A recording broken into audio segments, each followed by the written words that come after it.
I'll just like wrap or something. Yeah. So you want to print or not? I don't think I need to. So the conference is on you switched it. If you just go back to the which is Thursday or what is it? It's a Friday. Friday? Yeah, Next Friday. Friday. I just want to project. Okay, and again, to print a poster, because they have a summer schedule now, so you can print it from 10 to 3, I think. Right there, and then it should come up And you need to bring it and probably there. 1 hour, at least 1 hour before 3 p.m. Sorry about that. The No same problem. day. Thanks so much. It's Yeah, you're been. welcome. Oh well, yeah. Okay. Okay. Yep. So, did you start working on your poster? Take it, I'm going first. Well, I Means have no. some questions. Okay. Well, I You were thinking, Kinda but you're not really started. making So it, it's right? written also? Yeah, Was that I haven't. generic? Okay. Like- Was that just So, Alisa, would you please share the template, or you can just send your poster, but you said it's a wrong Mine was the wrong size. I like they want extend, like, Okay. how say, No, it's horizontally or vertically? it's my horizontally. It's too large, like the poster that I have already printed. But I'll email the person and ask her if she wants me to reprint it because it's only like a couple inches over. Oh, then I don't think it's. Well, I mean, couple as in like 5 or 6 inches over, which is kind of a lot.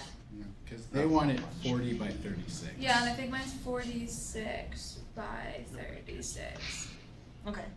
So I don't know. But you can use, like, you can use the template in the PowerPoint, right? Then you can adjust the size. Yeah. this out of the way? But you can use your template in a way how to organize it. Yeah. Yeah, well, Or if you want, I don't know, Jabba, do you think you have a good template for the poster? Perfect. Somewhere in there. Just like, you know, I think I saw template, not really with. I saw him working on it. I think he's got the Oh, template he's having already. something already. yeah. Yeah, Okay. like I can show you I some can of put them, it then you all, can- like, you'll get publish it some and idea. stuff. I had more questions about like What? specific content. Okay. Yeah, I don't think he's got an issue with the designing it. Yeah. Yeah. But But you definitely will put the things on a iridium and ruthenium complexes which you calculated, right? Yeah, Okay. yeah. It's just. So then try to put, like, you can put your figures, right? You can put titles. You need methodology. You need introduction, well, motivation, like, I can methodology. figure all that out and like what I need to put on it. If I can figure out like what precisely, what kind of conclusions are you expecting from me? Like, what should I draw conclusions on? Just put all of this stuff, whatever you want, in a one poster, like trends and then talk with her, and then you can add and more, or you can. like Do you want me to do like etios? And Again, so we just a second. We need to analyze, like, it's not just to obtain the absorption spectra and compare with experiment. We want to analyze the character of each transition. so right? yeah, the NTO. So the NTOs is important to show that what type, what nature of each transition, which is not possible to get from experiment, right? Not all, of course, but the most important ones. Yeah, sorry for. Okay. So, it's a literature club, and there is a true literature club with describing literature that has been already published. Yeah. And whatever. Why is written, it so I dark didn't in hide there, from on their anything. side? There was an original plan for Oh, research you're asking why it's presentations so by Braden Wade, but for the sake of improving quality of the presentation, it is postponed by about a week. Braden, right? Is he there? I cannot see anyone except that's yellow, Yeah, he's there. yellow kind of That's t-shirt Levi. from Levi. Yeah, I guess. Okay. Braden is here, yes. Oh, now I see the shining light from your glasses, probably. Alright, oh, well. So, the presentation is by Landon Johnson, and it will be literature review of published paper on nonadiabatic dynamics between titanium dioxide and perovskite, similar to your own research. Very similar to my research. Okay. Basically the same thing. So, this is the paper. I sent it out in the email, so everybody should have access to the PDF. So, this is just an excerpt from the abstract along with a figure that they showed in there, and I didn't plan for this little box being there, of course. This, I'm sure everyone in here actually has probably seen a very similar diagram that me and Dimitri put together. This should be the valence band for the perovskite up here, slightly higher than the titanium dioxide. So the idea is you photoexcite the perovskite, so it jumps up into the conduction band, and then it will transfer into the conduction band of the titanium dioxide, where it will sit at the band edge, but it will be localized in the titanium dioxide instead of the perovskite. And that's how you get your charge transfer. Let's see, I could skim through this real quick. Yeah, they end up finding that every mechanism that they look at gives you charge transfer quicker than 100 femtoseconds, so it's ultra fast as they put it.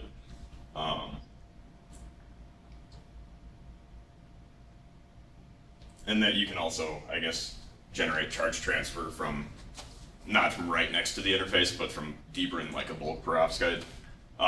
Their simulations, though, deal with a very thin layer of perovskite. So, let's see. But what kind of paper you're reviewing? Did I miss it? Well, I mean, that's, I guess, like just a citation of it. It's called like Ultrafast. Like this is a paper you're talking about, yes, this right? is the paper. So this is a author, this is a title, and this is a paper which you are review now, like yes. which you review. Okay. So yeah, it's just about the charge transfer across the titanium dioxide perovskite boundary, and specifically they look at Anitae's titanium dioxide in a two-dimensional slab. The first question, which I was asking when you were presenting it in Dimitri's class, right? Why? What's the choice of this? Like, why you need to connect perovskites with titanium dioxide? What exactly is the reason for this? What is the motivation for this? Why someone really interested in doing this? So, the idea is you can create something of a charge separation within the perovskite. You can create an exciton at least and separate the charges at least a little bit. The idea is that if you put titanium dioxide next to it, it will actually... perovskite? Yes, you excite the perovskite. The idea is that if you have titanium dioxide... But why need to use just perovskite? Again, we know perovskites as bulk materials were showing the efficiency for solar cells 20%. It is higher... By themselves, they were? As far as I'm aware, that's only if they're sensitized.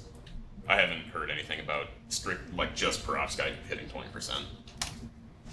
Yep. Science Okay. paper, Yeah. 2015. But yes, Sergei you're right. Tretiak. But they're interfacing whole transfer layer and electron transfer layer. Well, of course, Right. they have some, but... Well, right, and that's, I guess... And you're optimizing electron transfer layer. Yes, and that's precisely what they're looking at as well.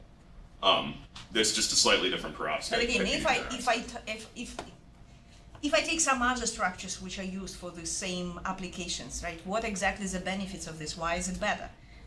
Other structures, as in, like, other than the perovskite-based solar cell entirely, or like other electron transport Well, again, structures? like or... for example, they use just perovskite bulk material, kind of, sandwich-like, kind of on the structure of another semiconducting, and then the contacts, right?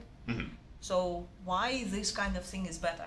Or you really just making them as quantum dots, like going to the nanostructures, but really thinking about mimicking the processes for this kind of bulk materials?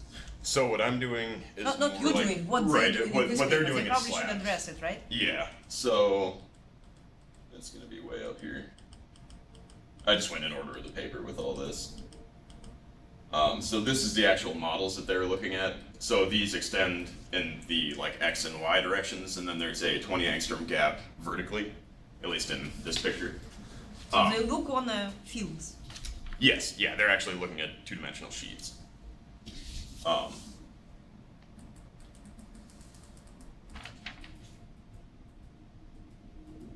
we are.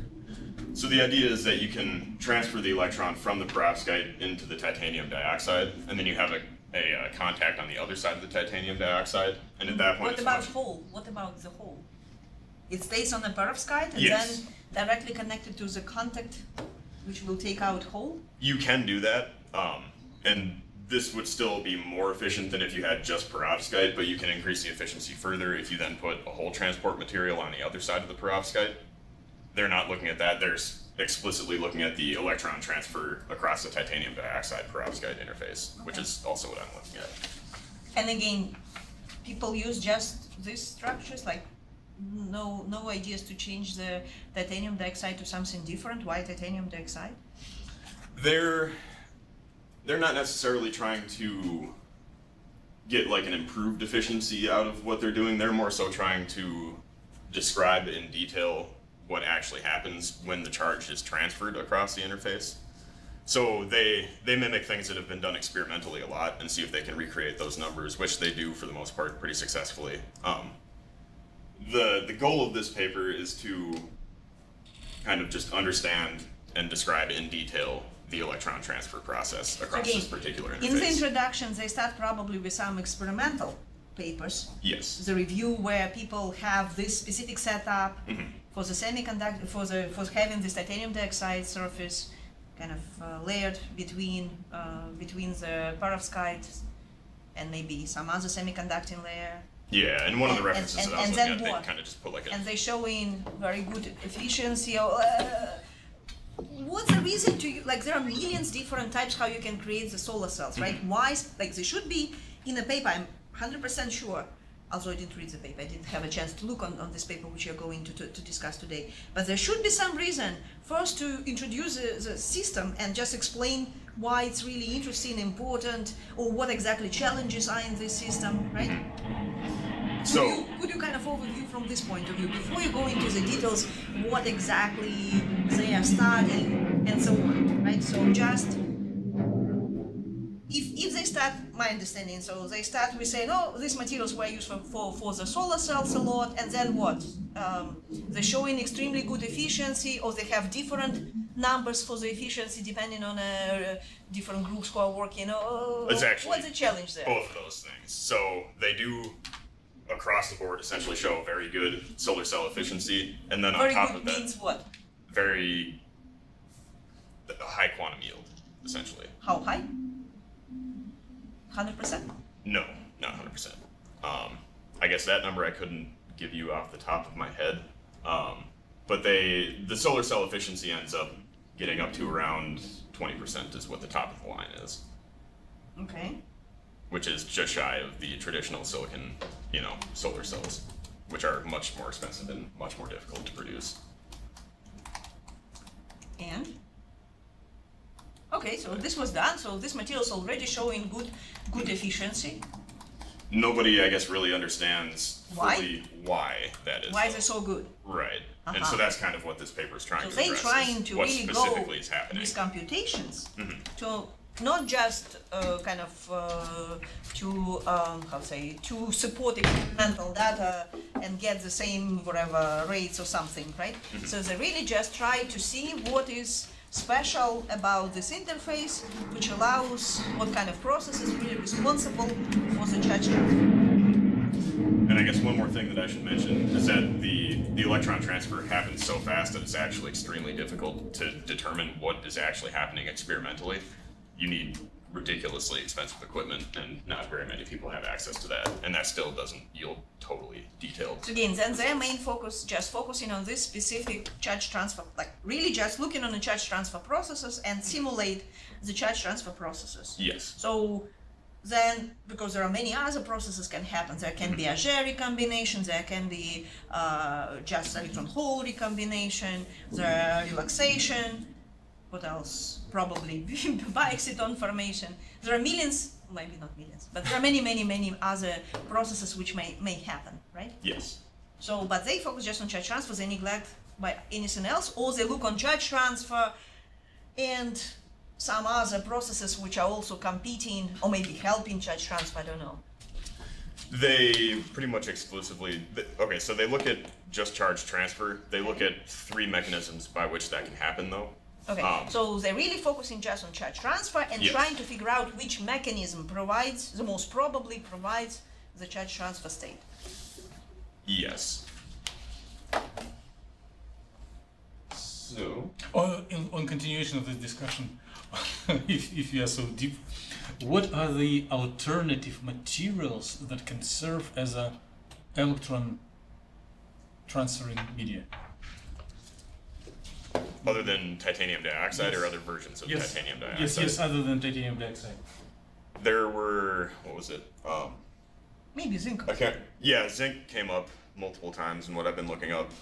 Silver, I believe, also came up in one paper that I looked at. Anything organic, like any organic conjugated polymers, or maybe fullerenes. There are liquid electrolyte dyes as well, but those tend to not be very stable long term. They kind of decay and don't work so well after a while. Electrons, I don't remember. Huh? Electrons, I don't remember. There's like PT3 something. Yeah, there's like P3HT. But it's for electrons and or like holes? PSCM or something Probably like that. expect that your conjugated Well, polymer it should is- be a hole transfer rather than an electron transfer. Well, they have different conjugated polymers as electron and hole, like P3HT So these and polymers for buckable. Yeah, P3HT. John, do you happen to remember? Yes, you. Yeah, well, I mean, the spiromeotad is another transport layer. That's a whole transfer. Right. Media. And anything for electron except titanium dioxide.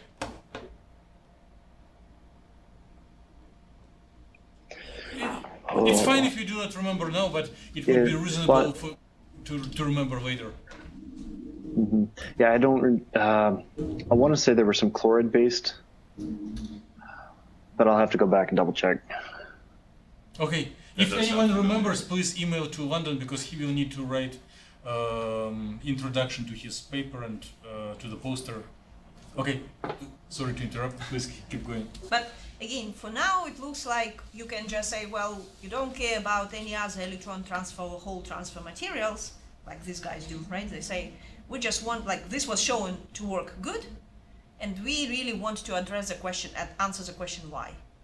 Right, yeah. With this specific layer of titanium dioxide and whatever the perovskite they use. Yeah, the reason that they go with this particular configuration is because it's been done so many times experimentally, so they can back up and verify what they get, make sure that they're, you know, kind of in the ballpark of what is actually happening. That way they can actually kind of step out of bounds of what experiments have said and say with some degree of confidence, this is what's happening. And again, you're saying that, like, for example, to see the time when the charge transfer happens is very challenging to measure experimentally. But they can, and this is one of the reasons why they do it computationally.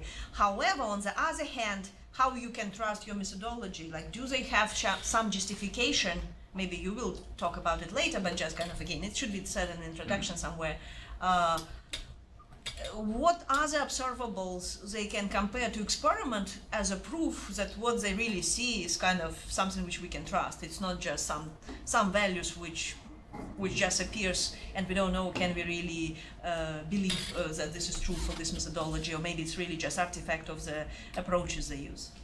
They do have justifications for the things that they do, and those are included in here. That mostly shows up in the results, so that's not until a little while later. For the justification, again, they compare something with experiment, like what exactly they do for the justification. Because you can do justification based on the more advanced level of theory, to show that your low level of theory comparable to the higher level of theory, which is of course much more trustable. Yep, or you can compare with experiment. So they just compare it with a higher level theory. Would they do that to justify not including spin orbit coupling in their calculations?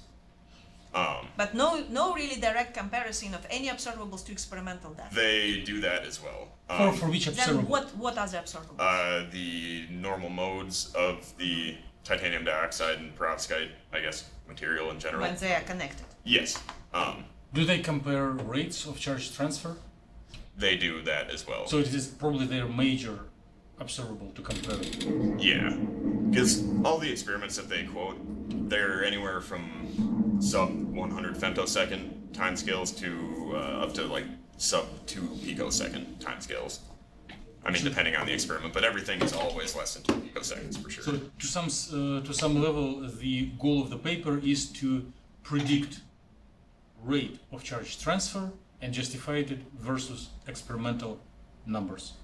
Yes. Okay. And before you go there, again, just educational component. So why we start interrupting him and kind of asking all these questions? Because again, you're writing paper, right? So paper starts with introduction. In introduction, you not just say, like, oh, here is the materials, so which we want to study and we want to do this and this, right? You really need to explain pretty much answers the same questions as already we tried to force Landon to answer. Like, why the choice of this material? What was done experimentally? Like, why the choice of this material? Why the choice of this methodology? Why to do it computationally, right? So when you write your papers, you also have to think about the things, right? And kind of just this discussion about someone else's paper is very, very related to your own discussion with yourself when you start your introduction, especially. Yes. All right, I think I'm going to move on from the abstract. So the methodology that they follow is pretty standard TD-DFT.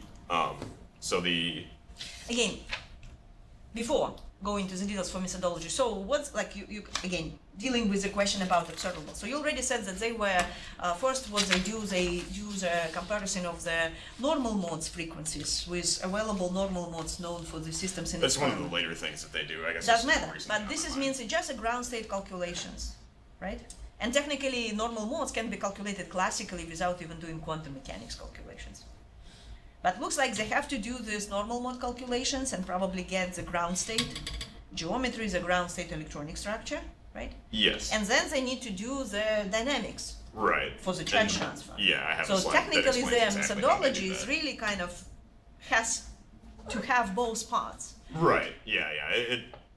The way that they wrote the paper is they kind of start with the equations and then they more so explain the specific details of how they simulated things. So I'll just keep going and it'll show up here in a few slides. So the electron density is pretty standard. You just take the square, I guess, or the inner product of the wave function with itself. They use the time-dependent Schrodinger wave equation with the Cone-Sham orbitals to get the time dependence, I guess.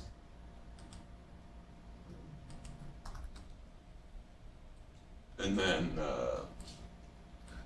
so the... What is ESubscript? Oh, this is the older version that I didn't update it. That means photo-excited.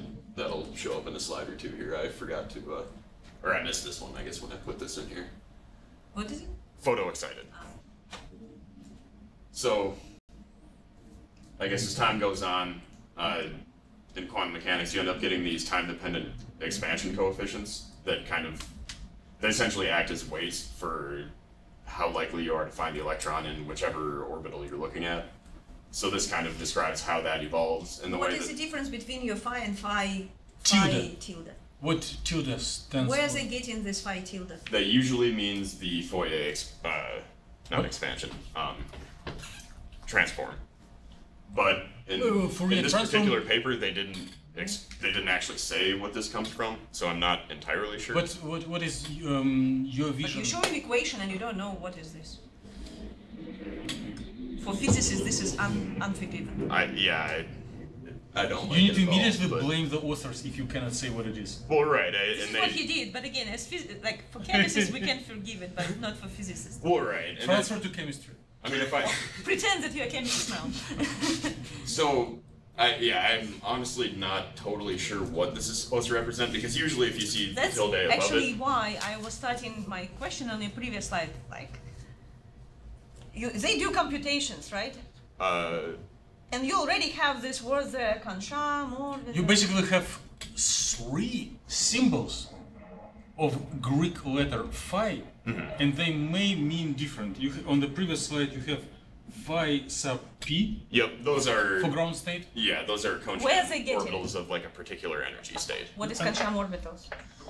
How's they getting it? Okay, so they don't mention this in the paper at all, but... Do you have your own ideas? Yeah, so essentially what it is you look at a single electron and pretend that there's no interaction with any other electrons, and you create an orbital out of that. It's kind of a mean field approximation. So these aren't really the orbitals, they're if they do mean field approximation, so you think they do it through the Hartree-Fock approximation? Like they do Hartree-Fock calculations to get these orbitals? Or they use different methodology? Cone-Sham is slightly more sophisticated, but it's based on that. So which theory is used to get the Cone-Sham orbitals? And how is it more sophisticated than Hartree-Fock? it takes in an additional consideration over Hartree-Fock. Trying to think of exactly what the difference actually is, because I haven't looked into that in a while. Do they use density function theory for this? What's that? Do they get, like, the name for the theory density function theory, is it? To get the Chem orbitals. Do they obtain Chem orbitals through the solving the density, like the equation, Yes, which is that Chem is- equation, yeah, which is actually called there's a density whole functional self- theory, right? Yeah, there's a So they self-consistency use cycle DFT approach. They not density functional theory. They not use Hartree-Fock. They use density functional theory. And you need to declare it, or they need to declare it. And density functional theory is not a mean field theory. Hartree-Fock, yes, it is, Okay. but not the DFT. So what exactly different between these two theories? Well, I can tell you that Hartree-Fock doesn't use any sort of self-consistent, like a multiply iterated self-consistency It cycle does. where it does? It does. Oh. Well, then I guess that's out the window. Something different for creating your equation. In Hartree-Fock, you solve just really The Hamiltonian. Fock operator. well, yeah, Well, you create yeah. your Hamiltonian through the Fock or Hartree-Fock matrix, right? And your Hamiltonian includes what terms are included in your Hamiltonian, which is really making it a mean field. Yeah. But what are the terms? Well, of course, you have kinetic energy term, right? In your Yep, and then you have the potential between the single electron that you're looking at and the atoms. Okay. You neglect That's any. it? Okay, electron to ion interaction. This is and- so far Fock. We need No, also. no, it's not. It's not Fock. It's the Fock. It will be. Oh, it's, sorry, Hartree. No. Wait. It's just electron to nuclei interactions, just electrostatics. Oh. But there is a. It's also present in force field. But what is most challenging for electronic structure at all? The electron-electron interactions. Yes. And what is the similarity or differences between Hartree-Fock and Con-Sham and DFT in taking into account electron-electron interaction? Do not answer. Oh. Just tell the way how electron-electron interaction in take into account is responsible for differences in these two theories. As a beginning. Okay? Okay. Yeah. So what your about that? electron-electron interaction again in Hartree-Fock considered what you call mean field, right? So like you kind of explained, like you consider one electron orbital kind of interacting in an average field of all other electrons, and for this you create your potential, which is your potential from all electrons except one, right? Which acts on the single electron wave function, right? And you after diagonalization, after solving the after you diagonalize your Hamiltonian through the solution of not Chem, the regular equation, which looks pretty much the same as Schrödinger equation, right? But now you simplify your term of electron-electron interaction, where again you Right, have some effective potential, which is constructed based on some kind of guess, like really just guessing this potential Right, in yeah, the beginning, right? Yeah, it's not. And then you necessarily self-consistently change the potential, which acts now on the single electron function, and also kind of improving both potential and then the wave function, because you use wave function to create your new potential. Right, and then you And use this that is to you're make your doing wave also in function. a self-consistent way, pretty much the same as with a DFT, right? But in DFT, you're not assuming that you have some effective potential of average potential interacting with a single orbital. You're not assuming, actually it was proved, that you have a density, single electron density, Yep, which and that mimics actually the determines behavior of everything many electron explicitly, density, yeah. right? And then starting with the single density and putting it in a, actually it's again, you just need to rewrite the equation, Schrödinger equation, in a form of functionals rather than wave functions through this rho, instead of dependence on a wave function, which again is just it's the same equation, just kind of presented through the densities, right? And then you start with the idea that your density is a single particle density. But it's kind of catching the properties of many electron density, which actually leads to the appearance again of this electron-electron interaction through the exchange correlation kind of term. And again, this term which we're guessing. Right, yeah, that's what the functionals are all trying to If we knew it, approximate. because we don't know exactly how this single density looks like, what exactly is the formula of the single density. So we guess this density mainly because of this exchange correlation part is a guessing. Kinetic term and just column term, we know the form. This one we don't, and this is where we can assume some form, right? And then solve again self-interactively and getting your Kancham orbitals, single particle orbitals, which are actually used for constructing the single particle density. But if we know this density, then we get the exact solution. With Hartree-Fock, you cannot get the exact solution because you already assume that this is some fake potential, right? I don't know how does it help, but yeah, but simple way to avoid to really avoid the real answer would be, yeah, they treat differently the electron-electron interaction. And in one case, you really have this mean field approximation, this is Hartree-Fock, where you're assuming that a single particle density interact in an average field, effective potential coming from all other electrons, which of course approximation by definition. In the DFT, it's a theory, it's already proved theorem showing that you can, if such density exists, that you can actually get all the single particle density identical kind of to reproduce the properties of the many particle density. So if we know this density, then the solution would be exact. Right, yeah. And this is for DFT, right?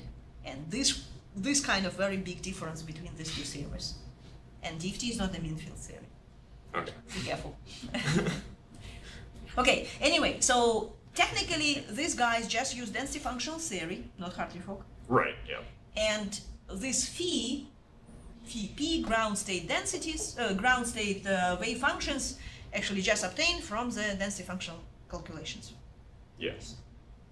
In the ground state, which we assuming everyone knows how to get it with available software. Yeah. So.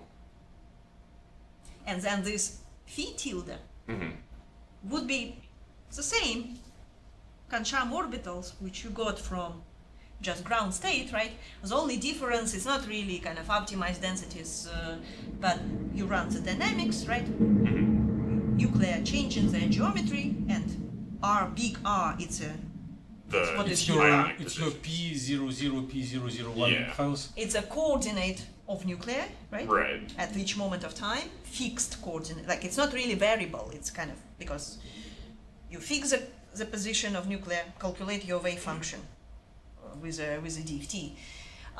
Small r, this is electronic part, the coordinate of the electron. Sitting wherever. Yeah. So technically, you have at each moment of time, with this specific position of nucleus, you getting this Kancham orbitals.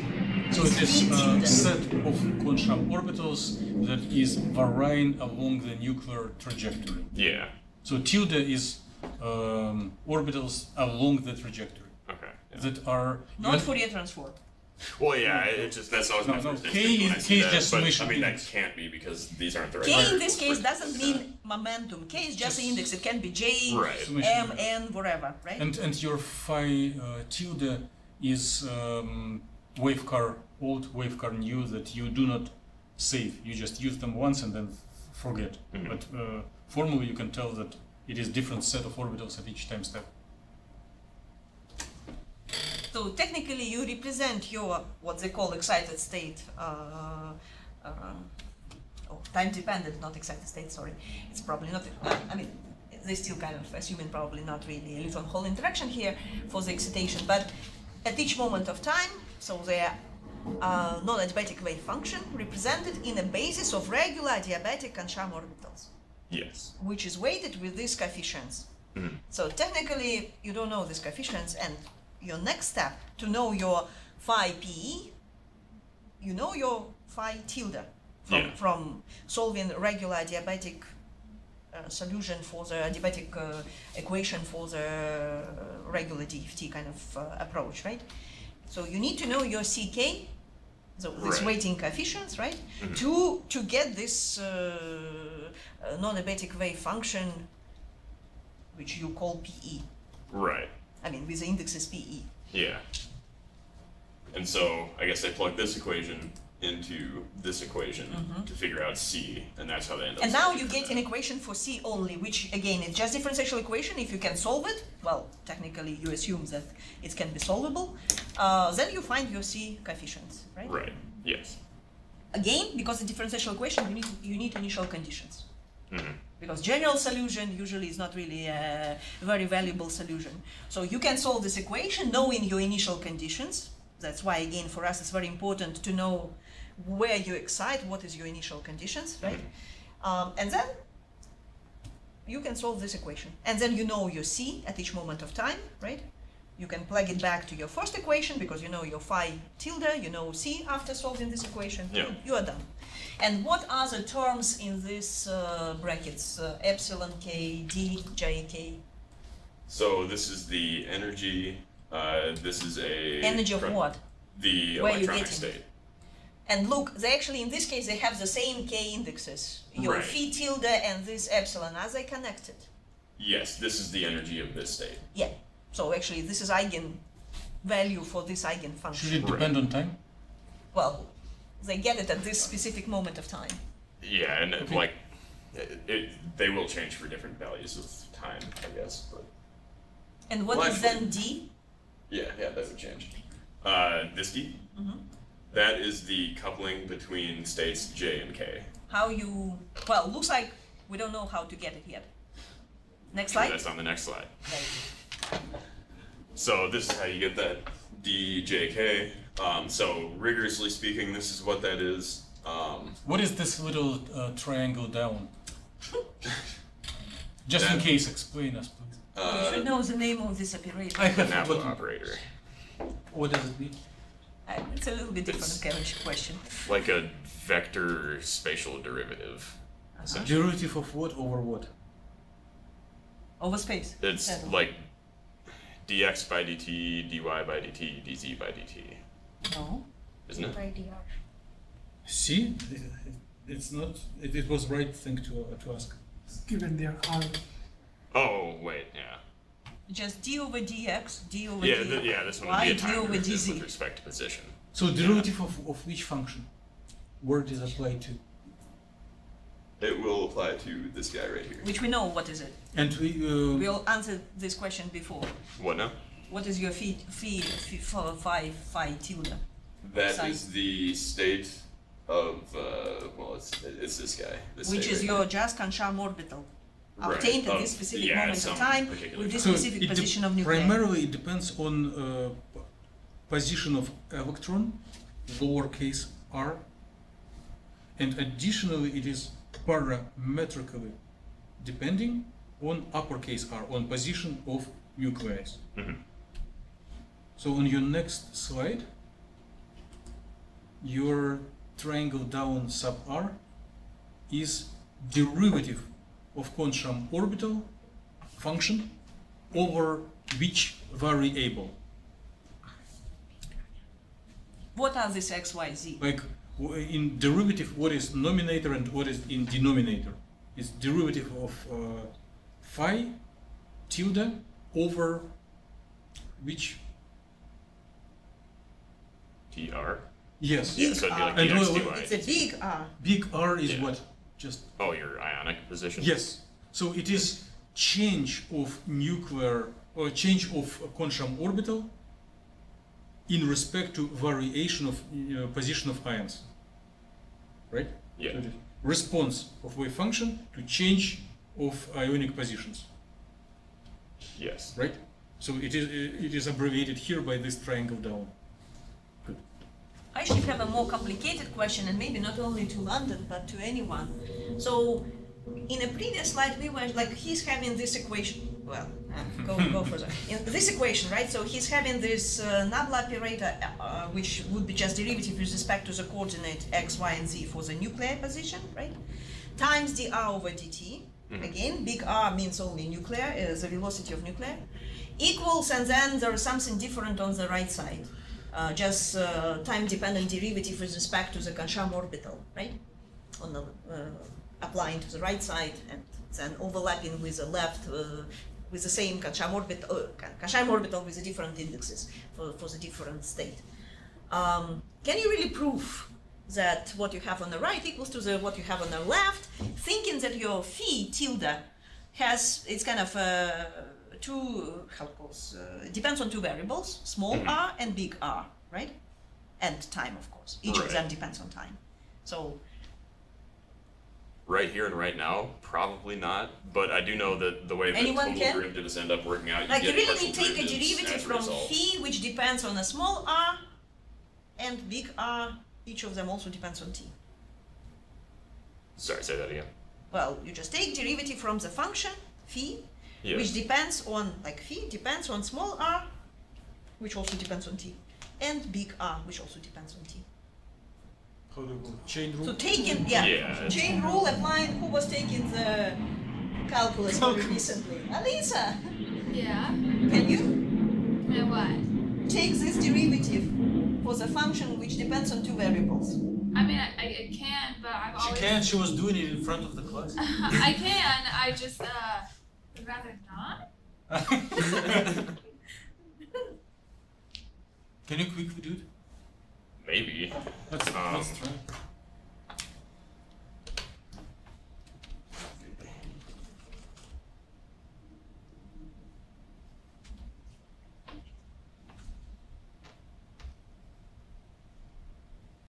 Then you will lift just your little board and show the equation. We can look over your shoulder. The issue is that I don't remember for sure how the total derivative goes with respect to like a multivariable function.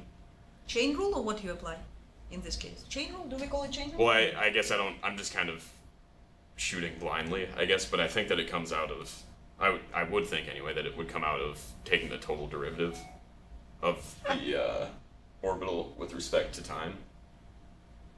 Well, again, start with the right side and prove that you will get what you get on the left. What did you wrote there? Can you show? Just that so far. Oh, okay. Good, yes, good start. And don't forget, your R is a variable on a function of t. Yeah. And your big R is also the variable on t. So then you kind of think that one variable would be not dependent. I mean, kind of you fix it, right? The second variable, you really take the derivative. I just can't remember like where or like how exactly the partials end up playing out in this. Just try something. Or maybe anyone can have a hint, help him how we take these derivatives. 1 over dr times dr over dt. 1 over, wait. The nabla r is 1 over dr. So d dr. Yeah. So just deep psi over d r capital. Are you writing or what? No, I'm just. You can see what he is writing there. Okay. Yes. So just please write down d psi over dr capital. D, like curly D or straight D? Doesn't matter. Take curly first. We can the amount of errors is much bigger than these little details. Yeah. Okay. dr, not over time. dr. Oh, whoops.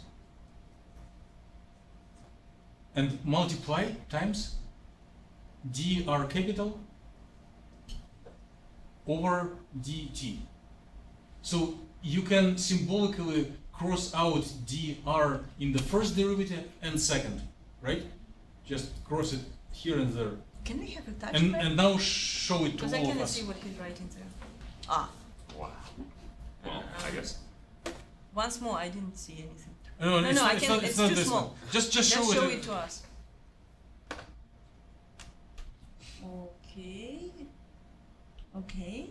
So. And now look on your left side. Yeah. I mean, on the initial equation which you have on the left side. You saying on the slide there, or yeah, on the slide. Yeah, it is sufficient. So you kind of already proved what we asked you to prove. This crossing out is to some sort proves that is a right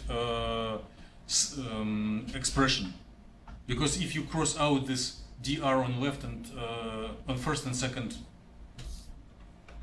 fraction, No. you get deep psi over dt. But we still don't have any dependence on small r in this case. Right. Well, But technically, there, again, there should be second term. There would be a second term Which which will be derivative on a small r, pretty much the same, right? So it will Yeah. be just deep psi d small r dt. But we neglect by this term, thinking that this this effect is much less comparing to that. Yeah.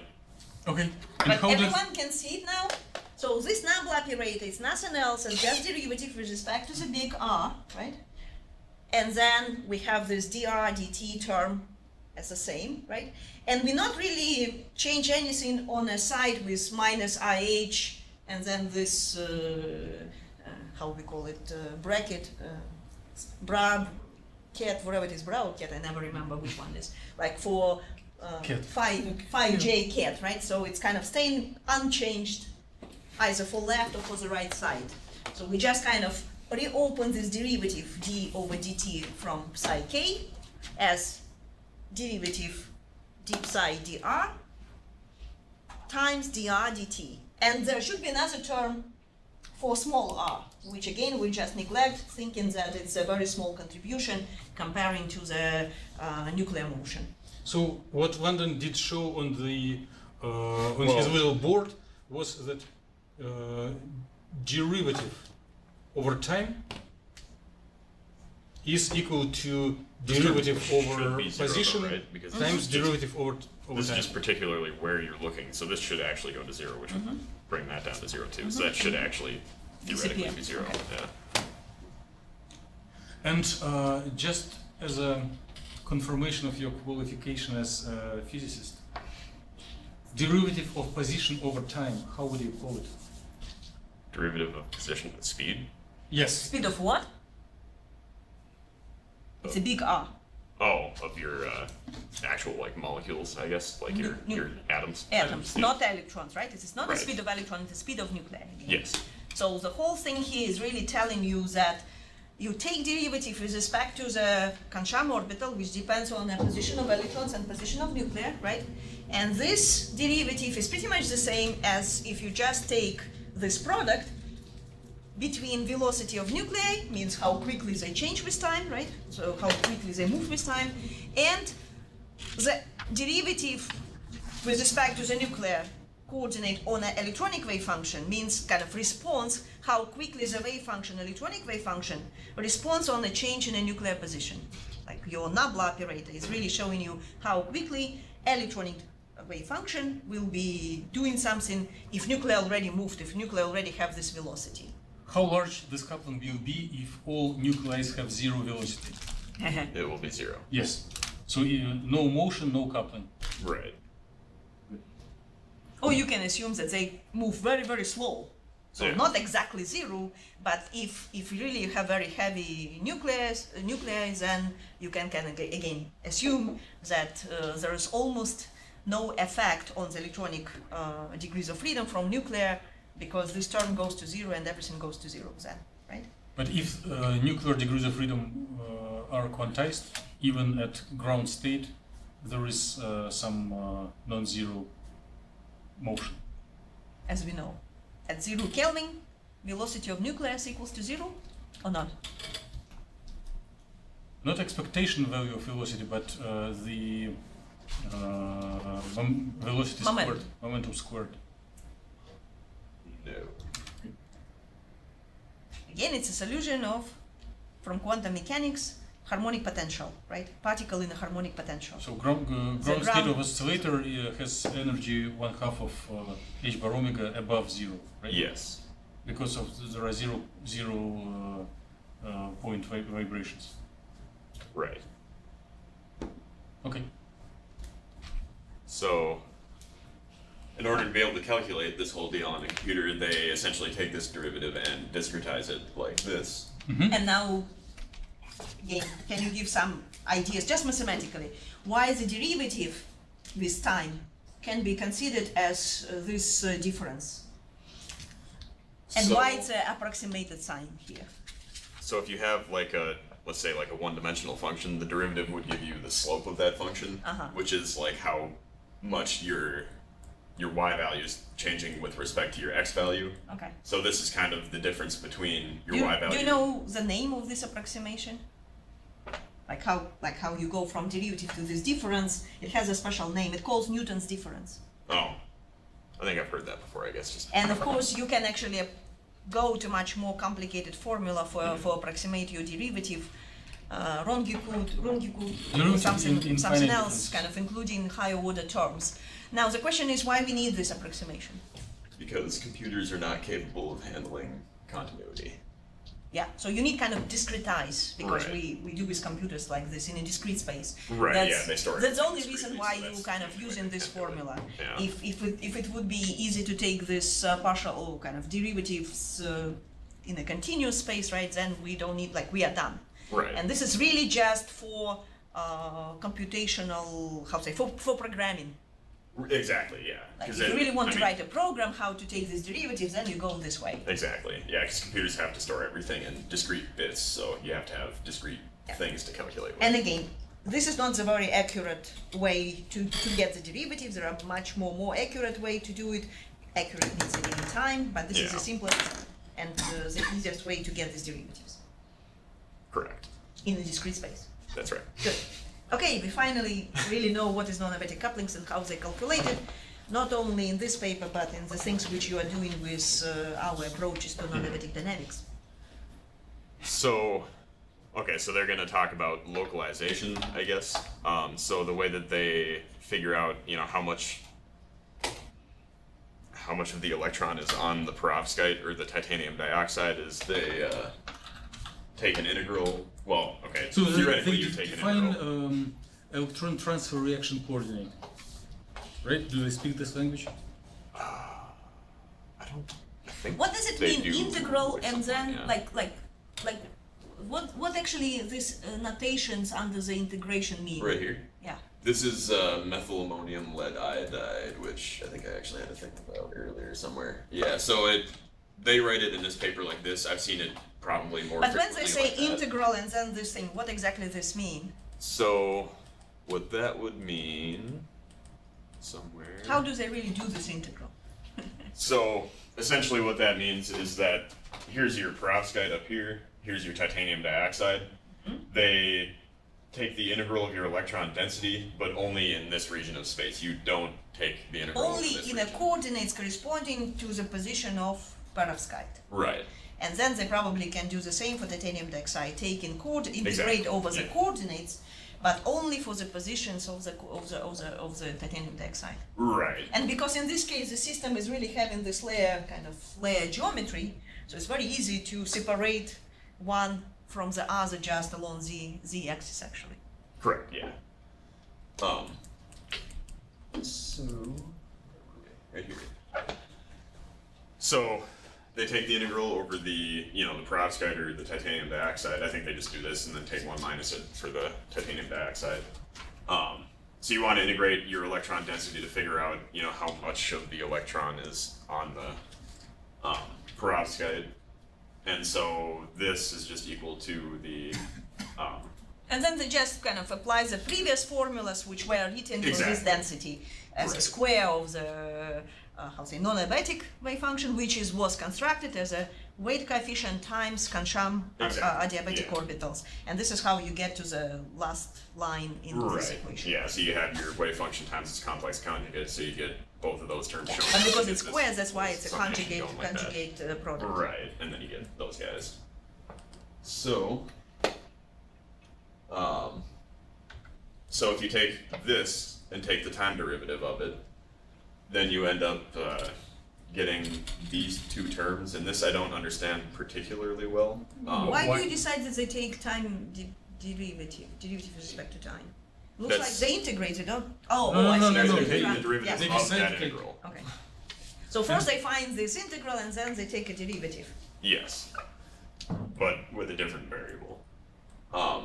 So I mean, I can see how it breaks into this. I guess I'm just not really totally sure. Why is it Just explain how it breaks and how would you interpret it.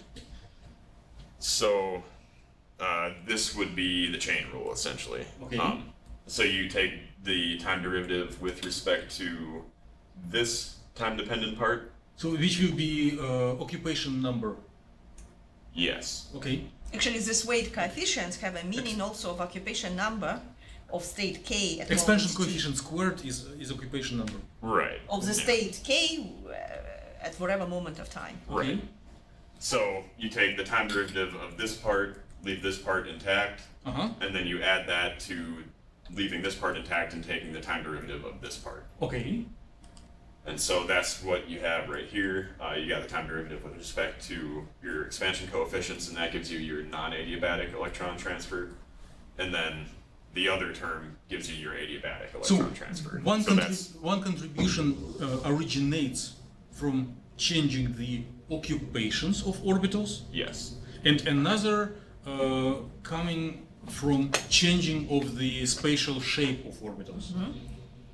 Yes. And change of occupations occurs only if you have non-adiabaticity, if one jumps from one orbital to another.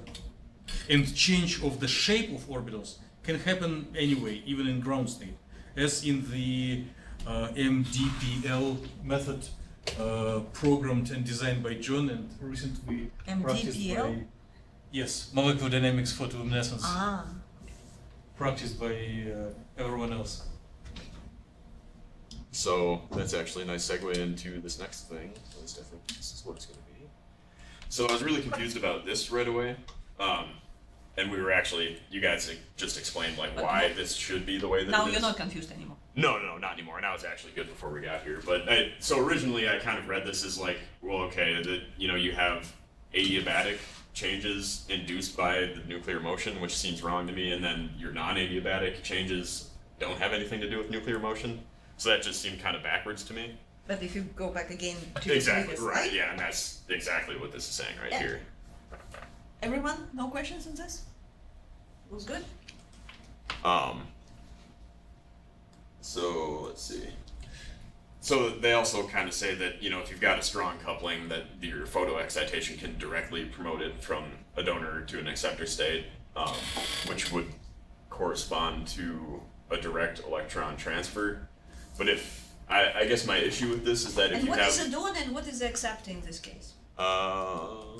They give a picture of... It was your first picture? Here we go. So this would be like the donor state where it starts out, and then it will transfer over to this state. So this would be the acceptor state. So you'd have, your coupling kind of coming from these little guys And again, right here. top is your perovskite, right? Correct. So I guess the idea is that you excite probably perovskite. Right. And it just accuse here that they have the hybridized orbital. Why? How do they interpret Well, it? maybe they interpret it later, but we are kind of, but again, so this is your initial conditions, where you excite, what is your donor. So you excite the perovskite, and then if there is a charge transfer, then acceptor takes this electron state, right? And then electron should appear to the titanium dioxide. Right. And in their case, yeah, so they kind of excite really hybridized states. It's both titanium and this one, but Relatively. The acceptor state has much more charge density on titanium dioxide than on perovskite. Yeah, acceptor on a It titanium. ends up more on the titanium dioxide than it was originally, but it kind of was on both to begin with, so you're not really transferring the charge. But why they already start with this hybridized? They probably have some discussion, and you can probably Yeah, they do. After you go talk through some of the about results. that. But yeah, I don't know. To me, that just doesn't really seem like an actual transfer necessarily. It's just kind of like a hand wavy. It's more on the titanium dioxide now. I guess that's kind of my issue with that. And then this part, what was it? So, yeah, this part kind of, to me, seems to contradict this part in blue. Read it or explain it by your own words. Do not expect us to be quick readers. So, okay, so they claim that the non-adiabatic electron transfer operates when the coupling is weak, but the non-adiabatic transfer happens when it transfers states, which would imply that you would want a strong coupling for that, if it's actually changing from one state to another. Your donor-acceptor coupling here, it's a complete, kind of, you can also call it, it's just electronic coupling between orbital 100% localized on a donor and 100% localized on an electron, or on an acceptor, right? So like you really see, in other words, it kind of overlap between electronic orbitals, one sitting on one part of the system and the other on completely different, spatially different part of the system, right? And again, if they really localized, if it's pure charge transfer state, 100%, that's why I say 100% localized on your titanium, one, another 100% localized on a perovskite. Then it's 100% charge transfer state, right? And electronic coupling between such states, especially because they're so different spatially, of course, the coupling, donor-acceptor coupling would be weak. So you think that they're just talking about like from the first to the last orbitals? They will be weak, so the mechanism of this charge transfer state is not really through the donor-acceptor interaction. This is, I translate what they exactly say. So they just trying to say, I just rephrase it. So if the donor-acceptor coupling is weak, right? So then it's not really something which really provides you this charge transfer state. Then the only thing which is responsible for the charge transfer state would be non-adiabatic couplings. Like the term, the first part of this one would be really contributing to this formation of the charge transfer state. If the donor-acceptor couplings are strong, then it probably means that it's not 100% pure charge transfer. It would be kind of hybridized states initially, like something was already showing there. There is then the mechanism of formation of the transfer state is slightly different. Verbalization, how they express it here. Right. The meaning of word coupling changes from sentence to sentence. It seems like. Yeah. In your green highlighted. Donor-acceptor coupling correlated to direct electron transfer mechanism. Here the coupling deals with mixing of orbitals. Right, yeah, like how much they overlap. Yes, yeah. And radiative non-zero transition dipole. Yes, dipole. Which means because we talk about excited state. Direct electron transfer, which means that without any non-adiabaticity, just photo-exciting from ground to excited state, you simultaneously promote some redistribution in space. It is what is called direct electron transfer. Can we return back to your slide with this adiabatic non-adiabatic couplings? No, formulas for, oh, no, next one. Yeah, this one. Yeah. Great. You kind of can, like if you look on the adiabatic part, right, you can kind of already see that this integral, right, have this product between your function I and function j. Right. Right?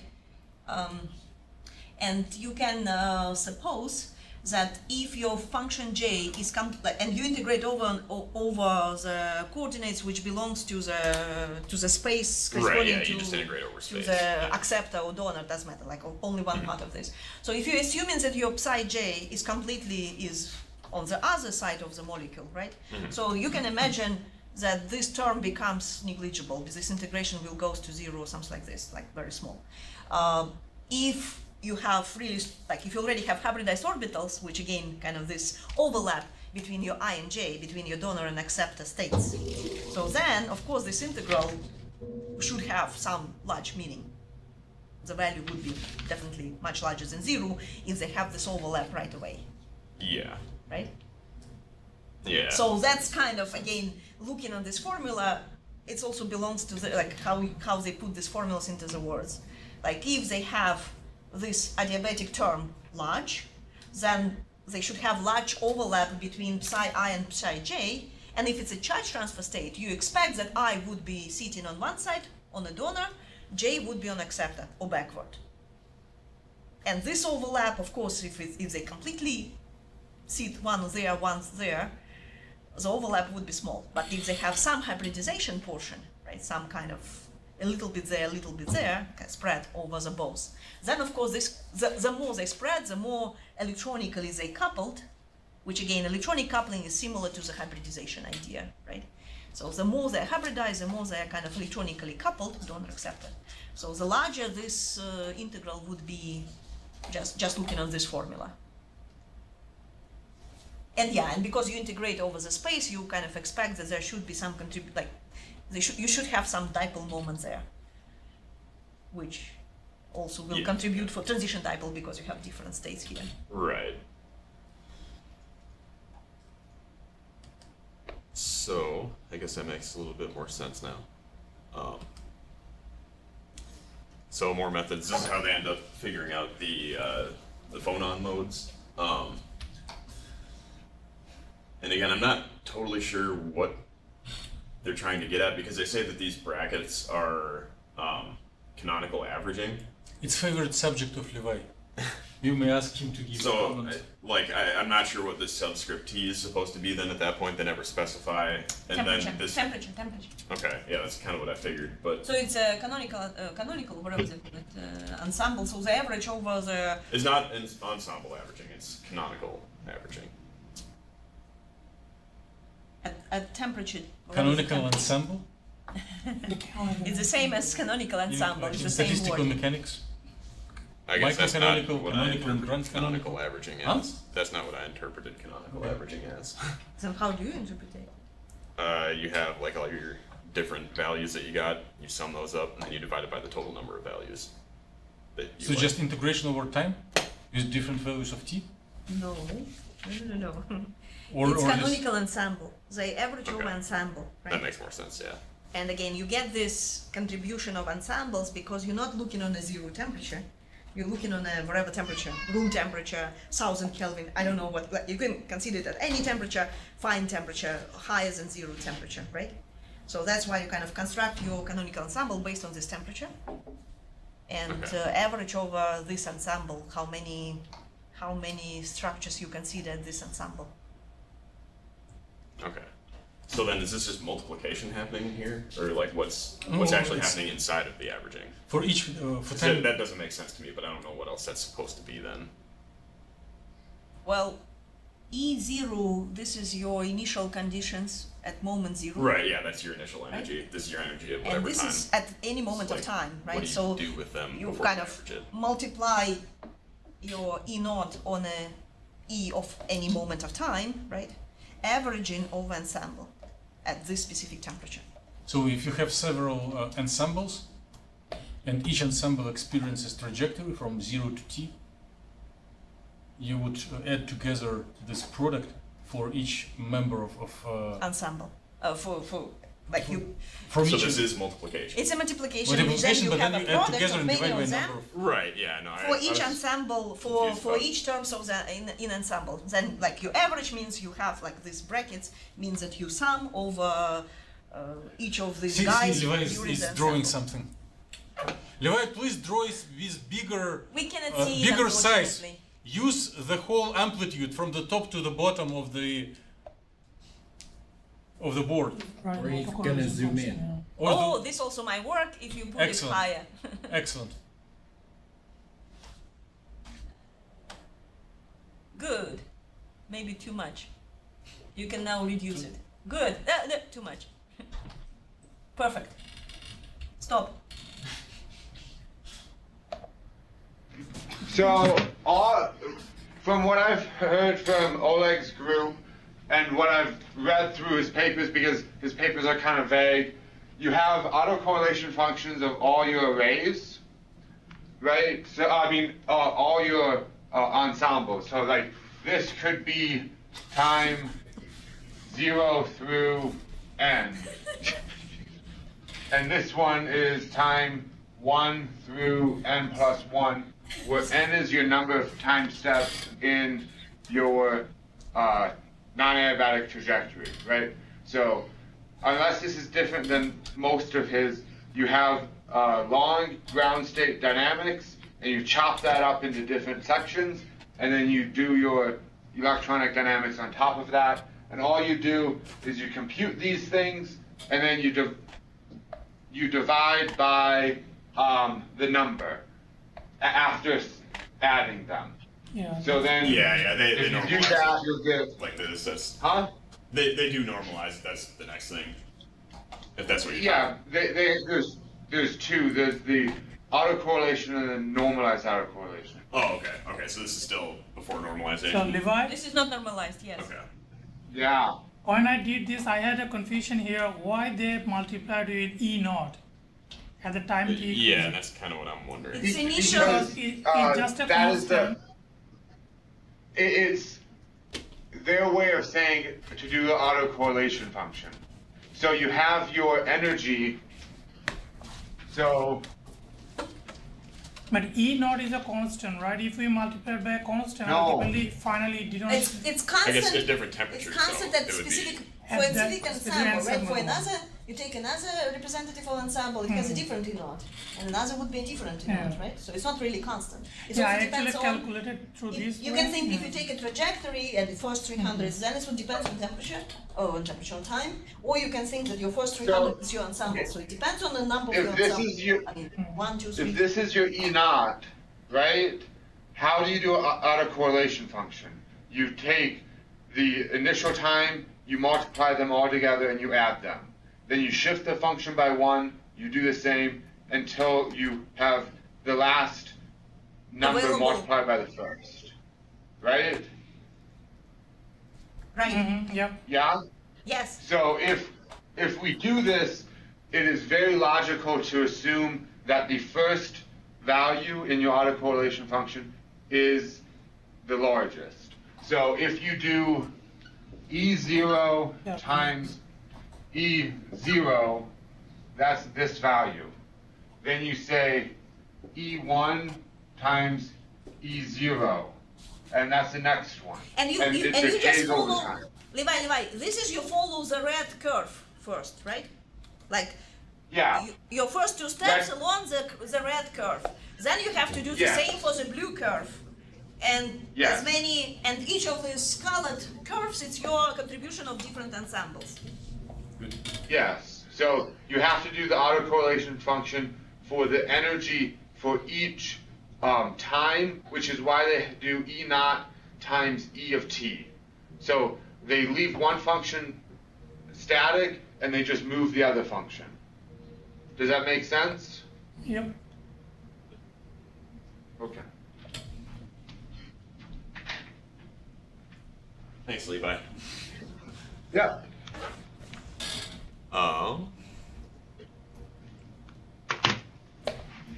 So I think we can move on from that. So this is just some stuff that they claim about the autocorrelation functions. I haven't really done much with them, so I And don't. this is explain this normalized. Yeah. So they take, whatever they got, and they divide that by the. Initial. Now the average of ensemble, this is also average, but this is now energy of initial for each ensemble at the initial moment of time, right? So they can, in other words, you find your average energy, average initial energy, well, squared. Right. Yeah. So No. this would keep your value between 1 and -1, No. just depending on your sign. No, so E squared means that you just take the value at, so if you multiply all of the energies and sum them, that's E squared. Right. But those are the largest values that show up in any given temperature, right? But they're not, this Yeah. is now This is constant. normalizing This it, is so it not should dependent on keep it time. to This is no just more a than 1. constant, right? So it's taken only at the Yeah, initial moment of so- time. It's just a constant. Yes. So, so if this is the largest value that ever shows up in any of these, then we need And to do technically, this. they actually explain why they do this normalization, right? Because if you don't do this normalization, that your C at 0 time, like this, your after correlation function at 0 time, should give you really this averaged squared energy energy of at the initial moment, right? Like by its initial value C of naught, like this is a formula in the first line after the formula, right? Like if you don't divide by this term, that your initial C at t equals 0, right, will give you this value, E square naught averaged over ensemble.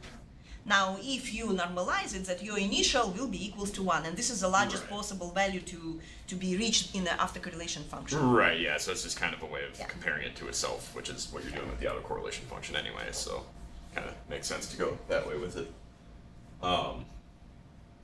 So they do this with energy and with localization. What? They do what? They find they the take the autocorrelation autocorrelation function. Yeah, so they for energy, and they also do it for what? The localization. So instead of energies here, you have the localization. Oh, this reaction coordinate of charge transfer? Yeah. Okay. That'll show up later. Redshifted what? No, reaction. Oh, reaction coordinates, yes. So then after they do that, they take Fourier transforms of those, and they use that to identify phonon modes, essentially. Yeah. So technically they're not really looking for the normal modes. Not necessarily that those things which they found is really the normal mode. Do you see the difference? What do we call a normal mode? What do we call a normal mode? Before we go there, what do we call a normal mode? It would be like I don't know, like the natural way for the phonons to be vibrating, or well, not phonons to be vibrating, but the atoms to be vibrating, sort of like a resonant frequency. So you can also think again, if you consider your system is solid, right? So it's a kind of, just lattice vibrations, right? So you can really represent it as a particle in a harmonic potential. Particle in this case, not electron. Oh, I see what you're saying. Alright, Okay, run that by me one more time. how the energy changes. You just need to solve the particle in a harmonic potential. And the solution of this will give you the frequencies of each of the vibrations. Oh, Whereas a particle, it's actually it's a particle, which means it's a kind of effective mass of entire system, right? So the how's it called, a reduced mass of the how many atoms you have in your calculation cell, right? So you will get then normal modes, which already assumed to be harmonic. I guess I'm not aware of normal modes that aren't harmonic. All right. You cannot get, like, if you have unharmonicity, they're not they're not really called normal modes. Right. You will have, how they call it, response, not response, zero order response, second order response, or something like this. So if everything is harmonic, then normal modes would perfectly and adequately represent any possible atomic motions. Right. But if there is an unharmonicity, you need to atoms correct your normal mode solution. may perform more complicated motions. Right. And it is what typically occurs at larger temperatures. If temperature is too high, then bonds are broken and it's just translational. Can anyone prove, very simple proof, why if we increase in the temperature, why the motion of nuclei are not any more close to the harmonic potential? And why at 0 Kelvin you really can assume that your motion of nuclei is really kind of like same as a motion in the harmonic potential. But you can just consider the atom of two, the molecule of two atoms, for example. What would be the form of the potential?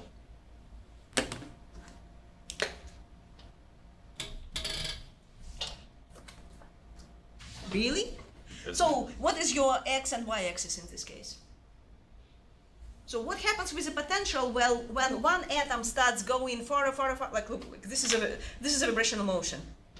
Look, you move your this is the oscillate, right? Right. Yeah. But technically, what happens with your potential if you put your atoms very far away from each other?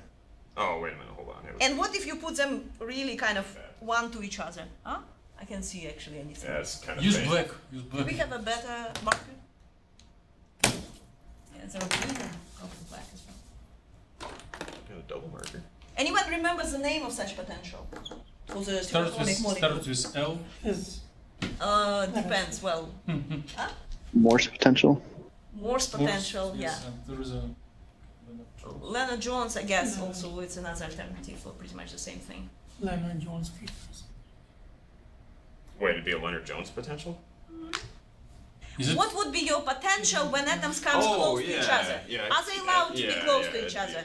So not too close, no. Not too close. If they really want to take the same position, right, then energy, potential energy should increase drastically, so goes to infinity. And if they're far away, then your potential wants to go to 0. And they have minimal, the optimal, when they are at equilibrium, right? When they are in the right distance, kind of in an optimal parallel distance. to x-axis. So this would be like 0 then, right here somewhere. So it'd be something more like that. Then. Yeah, well, it goes to 0, right? Yeah, where it kind of trails off. Well, and again, I think this curve might be it's exponentially going to 0, might have some bump. It's kind of, But yeah, this is the... And this is the equilibrium point, right? So this is exactly where we are at 0 Kelvin. Now, can you look and kind of approximate this near the 0 if you're really close to this minima? How does the potential look like? It would look like a... Like your first draft. Harmonic potential, yeah. Just like a parabola, right? Yeah. But when you go to higher temperatures, you get more kinetic energy. The atoms can go far away from each other than they are initially, right? So they can actually reach the kind of ranges really far away from this equilibrium point. And then their potential is not parabolic anymore. Yeah, then it would... Yeah, and then again, and this means that your normal modes, which are just solution of the harmonic potential kind of solution, right, will be outside this approximation, and you need to correct it through the anharmonisic terms. So the higher the temperature, the less valid is harmonic approximation. The less they really will be like normal modes. Right, yeah. Now, if you kind of think about your dynamics as well for your systems, but in this paper, they definitely do it not at 0 Kelvin. They do dynamics at which temperature? 300 Kelvin. Room temperature, 300 Kelvin. So which means 300 Kelvin probably you're still supposed to be close to equilibrium in these systems, right? But maybe there is some already kind of tendency to gum outside a little bit, right? Right. Yeah. So, and actually they do this procedure, what they do, right? So first of all, they find the not normal modes, but actual, because it's already includes, like if it's not harmonic, it's already there, like their motion of nuclear, probably not harmonic, wherever the motion at 300 Kelvin, because they do it as it is supposed to be done through the DFT and through the regular whatever forces, classical force kind of approach to the nuclear motion, right? Technically, it can be not harmonic. There are no any approximation saying that your system at this 300 Kelvin really behaves harmonically. Right. So first, they not really find a normal mode. They found actual frequencies for this motion, which correlates to this temperature. Second, they found only frequencies of those vibrations which are coupled to these electronic degrees of freedom, to those energies which were like IJ indexes, which you had, well, kind of Levi had in his draft when you go in, right? Which contribute to this E, which they really consider for this after correlation functions, right? Because they not sum these energies all over all states. They really specify specific states which they consider when they construct this after correlation function. Right. So means they find the frequencies only coupled to this electronic degrees of freedom. And plus, it's not really normal modes, because again, normal modes corresponds to the only harmonic solution. They found actual frequencies of whatever motion of nuclei at this temperature. Which, of course, you can connect it to normal modes. But what they do not really find in the normal modes. Right. Because find in the normal modes, you would first of all think that you do everything at 0 Kelvin, right? And then you really just solve the particle in the harmonic potential with whatever mass corresponding to the actual system, reduced mass of whatever, or effective mass for the system which you are considering. Which again, you also can do with DFT calculations, right? Right, yeah, that's like the next step in my research actually, is to get those. But this would be very different from what they found. Yeah. Oh, I mean, some of frequencies might be very close to those frequencies found from the Fourier transform of this after correlation function. But if you just find all normal modes, right? So it's kind of infrared spectra, right, at 0 Kelvin. And of course, what you can find from this method is slightly different. Physical meaning is the same, but technical kind of features a little bit different. So first of all, they are not harmonic, there's some harmonicity included, and second, it's only the frequencies which are coupled to the specific energies which are contributing when you construct your after-correlation function, means for these specific states. Right, yeah. So, I guess some details about the cells that they're actually simulating. Okay, so it repeats in like the X and the Y directions, I guess, so it's, you know, planar, what do they got, 20 angstroms, I believe, vertically between one cell and the next.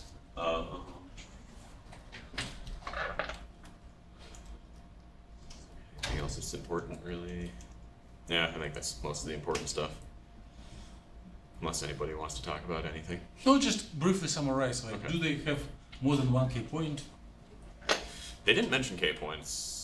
Means Probably they don't. there is nothing to brag about. Yeah. Probably it's just gamma point, okay. So, this is kind of some of the details of how they handled everything. They used VASP, they used a PBE functional, and they used a GG, or wait. So immediately, when you look on this kind of description, do you expect that whatever the energies they found, especially if they look on the optical transitions, right, means from occupied to unoccupied state, do you expect that this would be something really comparable to real experimental systems, or not? As far as I know, these at least get you pretty close with perovskites. With semiconductors, they definitely don't. So it's known that you just use regular GJ functionals, and the optical transitions, the optical gaps are very close to what is seen in experiments. With Is it true? perovskites, I believe that it's Is it pretty true? close. So like you really don't need to go to the hybrid functionals or anything more advanced with perovskites? There is a cancellation of errors. If you go to hybrid functionals, you need to take into account Spin orbit. and maybe excisions. But if you do neither one of these advanced calculations, you get approximately the right value just by So cancellation. again, you of errors. get right value for the wrong reason, right? Yeah. Be careful. Again, as theoreticians, even getting the same number as in experiment doesn't really, like I said, like we usually compare with experiment, but not necessarily it would be really saying that the method is really accurate. It just, like in this case, it looks like it's a cancellation error. To be accurate, you need to include both the excitonic effects, the probably also improve your functional with for the exchange part with putting like hybrid functionals or GW correction, which are pretty much the same. And but then you also need to include the spin orbit. And then if you do everything accurately, you will get the energy gaps, which actually can be reproduced by PBE. But again, PBE reproducing it for the wrong reason, just because it makes it really smaller. But in real systems, it's smaller because of contribution of other terms which you have to include when you improve your functional. Okay. Yeah. So they're using PBE and GGA and, you know, projected augmented wave method, standard VASP stuff. And then they ignore spin orbit coupling because they were able to find And some what other this results. like what for this the projector augment wave method is used? It has. Oh God, I would have to look at it again because I never really fully understood exactly what it does. But it It's kind dealing of. something with valence electrons, right? And core electrons. Am I right? Yes. So what we do usually with core electrons? Should we really include them in the same level as valence electrons, so we can do some tricks? How many? This would be the tricks. Landon, when you create a model and then explore the number of ions and the number of electrons in the model, would the number of electrons in the model correspond to number of electrons that you would compute from periodic table? No. So how many electrons are in carbon when you do VASP calculation? According to us. According to VASP, yes. Periodic table. Just invest. You huh? 6. 6 in periodic table. And when you make a simulation cell with just one carbon atom and count number of electrons. John is prompting you. Would it be 4 then? Yes. Okay. Yeah, I'm trying to remember where exactly it lies on the periodic table. So what happens with those other 2 electrons? They're core electrons, so they're They're kind of... S1s electrons, right? Yeah. 2 electrons on a 1s orbital, which you can treat as co-electrons. Yeah. Okay. So technically there is a trick, which again you can also call it a pseudopotential, for not really actually calculating in a DFT type of kind of calculations as we usually do for valence electrons. You just kind of feed it with some function, supposing that this function is known, right? And this saves a lot of computational time. Exactly, yeah. And of course for carbon, 2 electrons not a big deal, but if you go to really heavy elements lead, like lead, right, yeah. then you really have a huge number of co-electrons, and you save enormously saving the time for your calculations without really losing a huge, I mean, pretty much with the same accuracy, hopefully the same. Well, yeah. But yeah, I know that this does that. I just can't, like, I know it goes like reciprocal space and then back to regular space, and I just don't know the details. I don't know why that little thing's right there either. It's kind of weird. So yeah, they neglect spin orbit coupling because they were able to find experimental results and non-spin orbit calculations that agree with each other reasonably well. And so we already know that just for the wrong reason, okay? Yeah, but if it's accurate enough, then they can save a little bit of computational time. So this is how they actually perform the molecular dynamics and everything. I mean, pretty standard procedure as far as I'm aware. I don't know of anybody doing it really differently, I guess. They do geometry optimization at 0 Kelvin, and then they gradually heat it up 300K, and then they do molecular dynamics at that point for 3 picoseconds with 1. So how big is the canonic ensemble? And it's written there. Not really saying that this is a... Oh, you're asking like how many samples? Yeah. So this is 500 samples, randomly chosen from 3 picosecond. Actually, this is the number of, each term of the ensemble, which contributes to this average and when you construct the after-correlation function. Right, yeah. Those parentheses which you average actually going through this 500 initially chopped out kind of pieces from your 3 pico trajectory, which means your trajectory is not 3 picosecond now, but 2.5. 2 picosecond, 2 picosecond and 500, right? Because 500 were taken from this trajectory to the considered as ensemble for averaging of ensemble. Probably actually less because they do it randomly. If they took first 500, then it would be definitely 2.5 picoseconds for the length of the trajectory which they can run with their calculations. Does that make sense? So, okay, I guess I'm not sure that that's what they're doing. So I got a different you have a 3 picosecond trajectory. This. Well, again, with random it's a little bit ambiguous, but you're taking your 3 picosecond trajectory. Yep. And then you're taking 500, first 500, kind of thinking that this is your ensemble, which means, like, again, you go from 0 to 2.500 picosecond for the first ensemble term. Then you kind of take in the second one, so it goes from second to 2.501, right? And then kind of each, like, you remember how Levi was drawing this red and blue trajectories, right? So the length of this each trajectory is now 2.500 picosecond.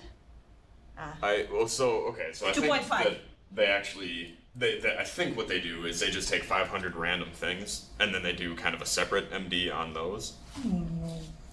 Because down here, what they say is that they then take an electron and place it into a photoexcited state, and that ends up being tracked by the time-dependent Cone-Sham equations. So that's how I understood that, I guess.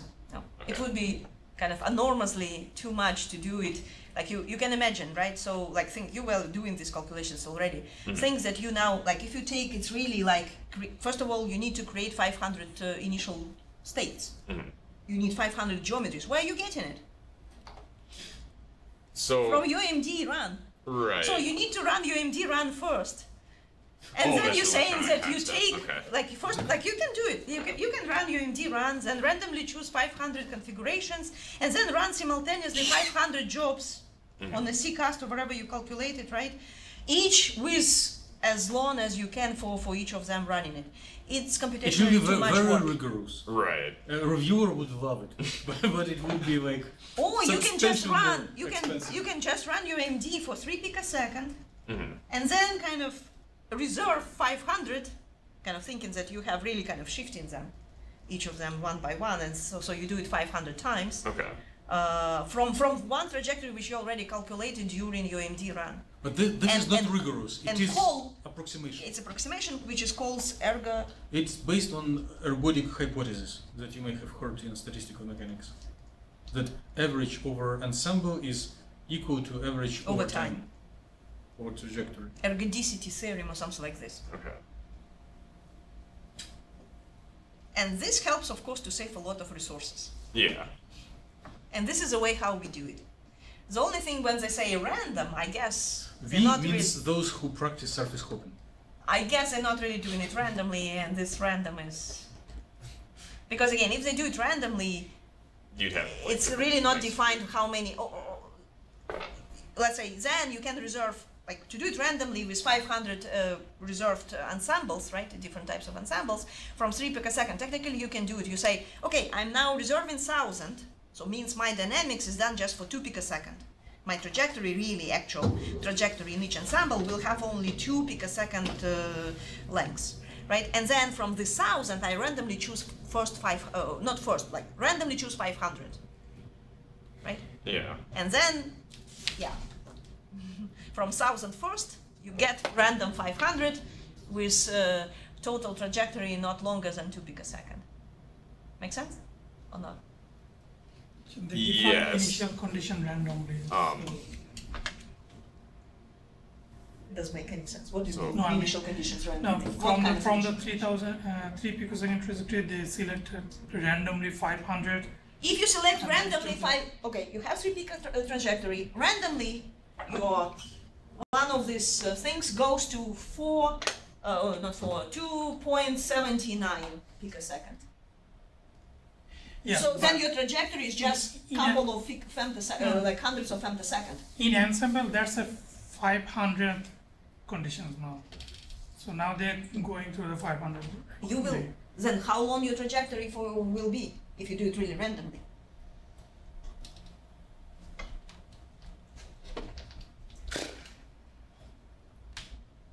Am I the only one who understands this or not? Should we really discuss it? Can I then draw something? No. Oh, what? Give me the. The white pen? The green one works decently in there, the black one doesn't work so well.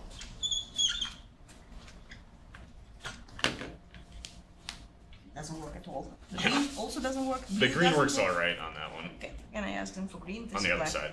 Oh. Or at least it was for me, the little bit that I used it. The word random is very confusing. Right. Maybe, yeah. maybe they So- mean that they start This is their my partial first random, trajectories. right? This is my Not another like random. first Then offset this is one, my offset initial two, condition. offset Then three, this is my offset- trajectory. So offset now my 10, trajectory offset has 50, only offset 5, so 400 random offsets. femtosecond lengths. Yeah, and that could. This trajectory will have something around 2.5 picosecond because this guy is around 500 femtosecond initially, right? So if I really do it randomly, that I will have very different pieces of trajectories, and then I will have wrong values just because I need to choose this ensemble to have exactly the same lengths for trajectory. So that's what I'm saying. Randomly can be done if you choose up to 1 picosecond, right, from this 3 picosecond, and then you randomly choose the conditions here. Then your dynamics, like each of these trajectories, because any of them will be less or larger or equal than 2,000 femtosecond, 2 picoseconds, right? I assume indeed like this was like this is the trajectory and they got randomly from here. But this is exactly the problem. No, I'm not. Then your trajectory no, not I'm having saying, enough time. Suppose like from these 5, they got an ensemble of these 5 different conditions now. Now they applying this initial condition here according to this whole trajectory. You can't. This doesn't make No, sense I mean- because this is not initial anymore. Like it doesn't make any sense. Like you cannot do it this way. How you're saying? No, I mean, Because you change. no, I'm just saying we can take suppose like these 5 state from these 5 different trajectory, or we can take 5 initial 5. No, you can't because your trajectories would be different.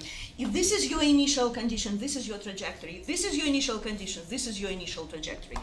Then you have to choose the trajectory length being the smallest, right? So if you take this one, then you really can go further, not further than 100 femtosecond. All of them, then you really have to have 500 with this small amount of trajectories for very short period for your dynamics.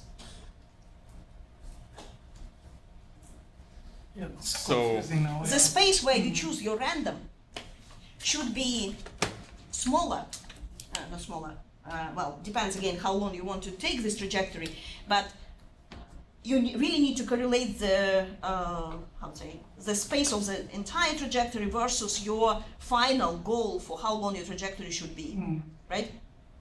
And then you really have to define your window where you choose your random, because if you take the entire thing as a random, then you might have cases where your trajectory would be extremely small.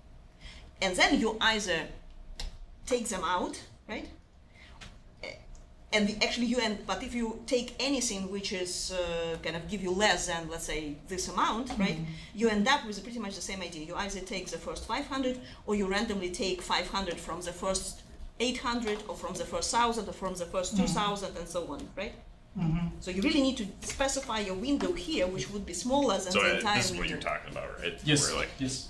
Correct. so they could, I guess, take like different points that, you know, they say that they run the actual electronic like excited state calculation for like 500 femtoseconds. So they could start here, excite the electron, and then use the rest of the MD trajectory Yes. like that. And then they could also have like a separate Condition. run, whatever, a separate initial condition to run that for 500 femtoseconds with the most optically active transition starting here, I guess. So this is how I'm understanding this now. No, but this 500 stays not for the length of the trajectory.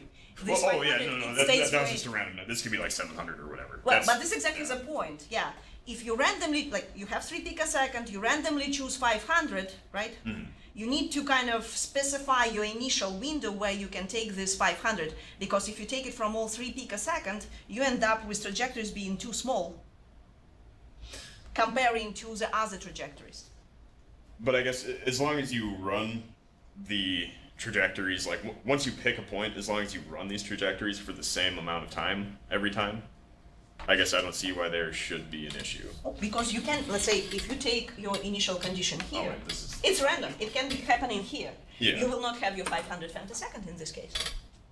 Oh, right. Makes sense, yeah, right? yeah. That's So then you okay. have to drop That's this what I'm point saying, out. but yeah. If your yeah. trajectory less, let's say you want to do it for 500 femtosecond, Yeah. and your random Then you can guy only go to appears at the very 2.5 end. femtoseconds. This is exactly what I'm trying to say. Okay, yeah. 2,999 femtosecond. So you have really 1 femtosecond left for the rest of your trajectory. Right. This doesn't make any sense Yeah, to do, right? that- So it yes. cannot be considered as initial condition. So you have to drop this out.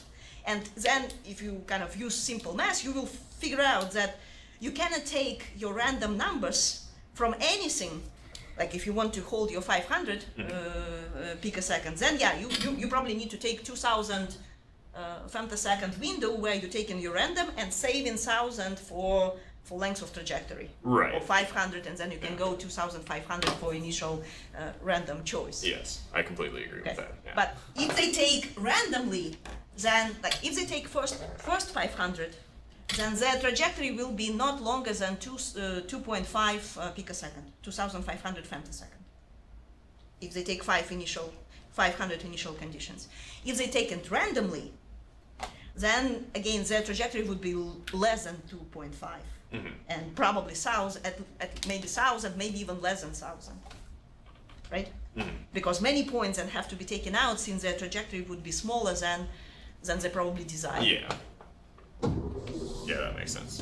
Are we agreeing on it or not, or you still have some other ideas on it? Maybe I need to think Looks like about that more. he's not convinced yet. Okay, but we have to move. Okay. Next time Jabbat will present, we will No. interview him on this aspect. But not now. No, we just can give it Yeah, task I to need you. to talk with- Choose yeah, discuss random it. conditions for your step 3 and see how this goes.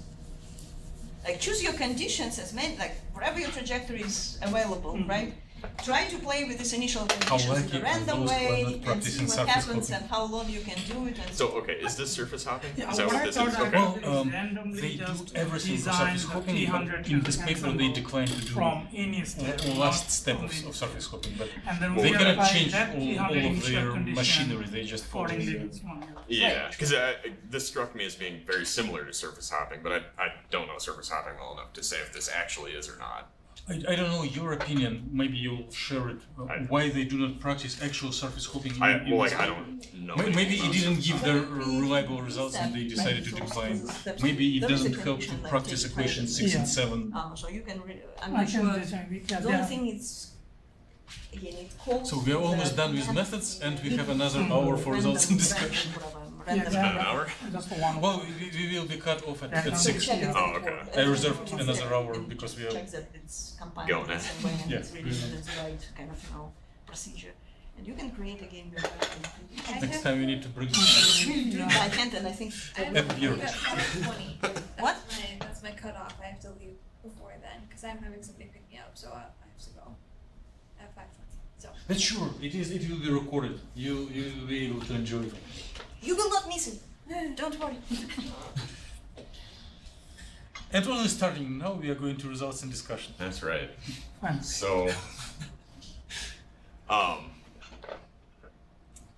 guess I don't know for sure what I want to say about this one. So what are the results? So,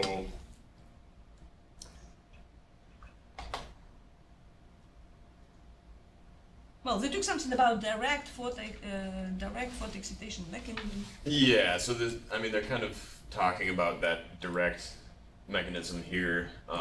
Which so means you this- already have this charge transfer state just from the photoexcitation, right? Right, yeah. Can I make a brief comment, just as a suggestion for everyone and criticism to this slide? Everyone is expected to start preparing posters. There will be schedule how we present them here, but plan to have some draft coming Tuesday. When doing presentations orally or in posters, typically there is no space to give detailed sentences. It is important skill to learn how to convert continuous text into chopped Bullet words, kind of style. bullet style, and return back. If you develop something in chopped bullet style, back into continuous text. I just want to comment also, there was someone habit in my group, people start putting figure captions in their posters. And again, this is probably not the best way to do it, because your caption will take probably much more space rather than you really put it like a bullets for main conclusions regarding these results, right? You don't need really to, because you will be standing near your poster and explaining each figure, so you probably don't need really a caption as we do for papers, because they really take much more space rather than just bullet kind of things, just discuss what exactly, like the title of your figure and what the main observations are there. Good. And same probably in this case, because in your presentation no one has enough time to go through this caption figure. You're twisting arms of me as a audience of your talk to read of this. But what if I'm illiterate or even lazy to read? Well, see, the issue is that there was a lot with this paper that I wasn't totally sure I understood correctly, so I just wanted to use direct quotes from the paper. Okay, but generally it's more standard to do chopped bullet style. Yeah. And again, you can just put it like on the top, like charge density distribution, right? And then you kind of say A initial, B final. Or whatever. Or donor whatever and this Yeah, A yeah, and B just stays label for. what they are, Just above the, just insert to the figures, and then you again don't need anything on the figure 3. Right. Or in addition to figure 3, those who really want more details can read your text. Those who don't, they see immediately what this figure shows. Yeah. So, But again, the main conclusion of this figure, I guess this basically that hybridization, right? yeah, the direct what am I trying to say? The direct electron transfer process contributes like 50%. Maybe not processes, but just say charge transfer state.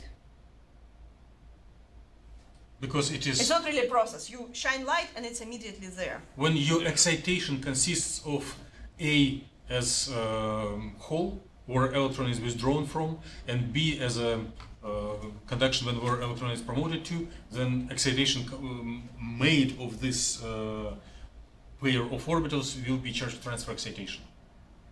Yeah. Immediately. So it's not really a process. It just happens at once.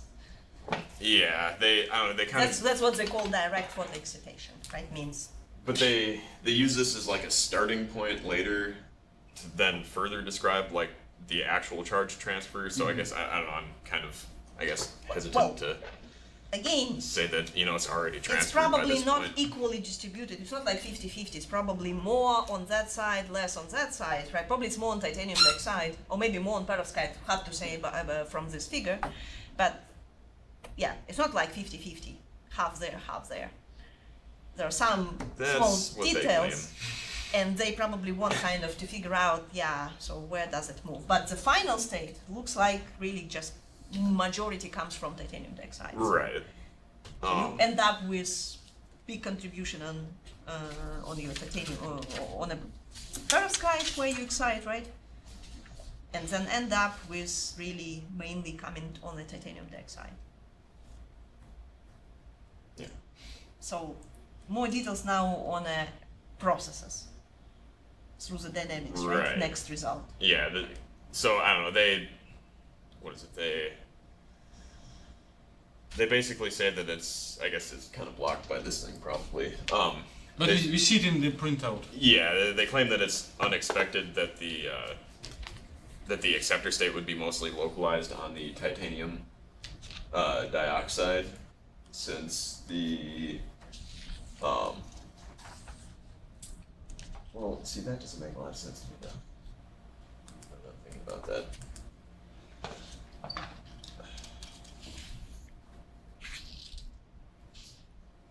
Oh, never mind. No, what they're saying is that it's unexpected that you would have density on the perovskite here, since the first states in the conduction band would be localized on the titanium dioxide. But they don't actually tell you what orbitals these are, so I don't even know if this is excite? Like if you go to the doors next to most likely it's HOMO-LUMA. Where do they excite? HOMO-LUMA? Or they don't say. But then they look on the dynamics from where to where? From HOMO to LUMA, so it's a recombination, or they have non-radiative relaxation from some higher, deeper electron state to the LUMA. So what they do is they take the highest oscillator strength, and then they use that as their. And they don't tell where this highest oscillator strength appears. No, they don't say at all. And they don't what show any of these absorption are. spectrum. No. So we don't know where exactly they excite. No. At which energy, whether it's more there or there. They don't mention any close of that. to the band gap, not close to the band gap. We don't. I would assume. Well, okay, it's somewhat close to the band gap. They keep it within 0.25 eV above it. Oh, so it looks like they excite somewhere, maybe not exactly to LUMA, but close to close LUMA. to it. Yeah. But then probably relaxation happens exactly to LUMA, and this LUMA is titanium dioxide state. So it's interband relaxation. It's not HOMO and LUMA, it's something like maybe... It's exactly what I'm saying, it's intraband relaxation. Both are unoccupied. Yes, it could be like like minus 3 luma plus 5 or something like that. Luma plus 5 and both luma are plus... unoccupied, both electronic states. No, both belongs to conduction band. Yeah. Oh, wait. Both. One is occupied, another is unoccupied. I mean, is donor and acceptor means is electron going from these to there. So because another one is they hole speak and electron kind of. only about electron transfer. They don't care about hole. I doubt that this is occupied. It would be reasonable to start both with are unoccupied like Luma plus 10 and look how it would goes cascade to Luma. to Yes. Mm-hmm. So donor acceptor, not in the sense that it's a donor acceptor for the Can't think of anything in the paper that would. Donor acceptor initially the donor, final acceptor, but again final after relaxation. They excited to the band gap to 0.25 electron volt above it. Above the gap? Above to 0.25 electron volt above the band gap. about, okay, so they kind of go deeper to the valence band. Not valence band, conduction Okay, so band. this was kind of talking about this figure, so if they're talking about a direct charge transfer mechanism, then the photoexcitation should be coming from the conduction band to the from the valence band to the conduction band. Initial Photoexcitation, yes. But they probably don't talk, but they're not talking about photo-excitation. Donor and acceptor of electron, because they put it in a title that What do you it's give me the Whiteboard. whiteboard? interest on This one works better. Oh, Is it something like the initial state and final state of electron? I would say they are both electron. Yeah.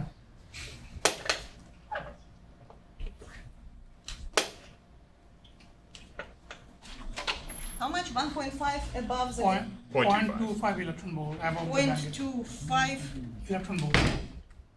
Okay, I guess this is kind of, and this is A.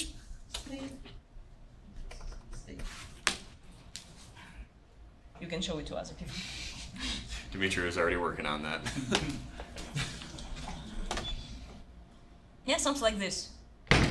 So the big arrow shows the excitation. So we don't know exactly where, right? But they excited above the luma by or higher than band gap by about 0.25. So it's really probably excited somewhere close to HOMA and somewhere not very far away from luma with a difference in energy of about 0.25 above the gap, right? And those states where they initially excite, this is our A case. They show in this this orbital where they excite with the highest occupation, highest oscillator strength, has this form of A. But after they do dynamics, right? So they end up to luma, and luma is now mainly coming from a titanium dioxide. So, which means after the relaxation, right?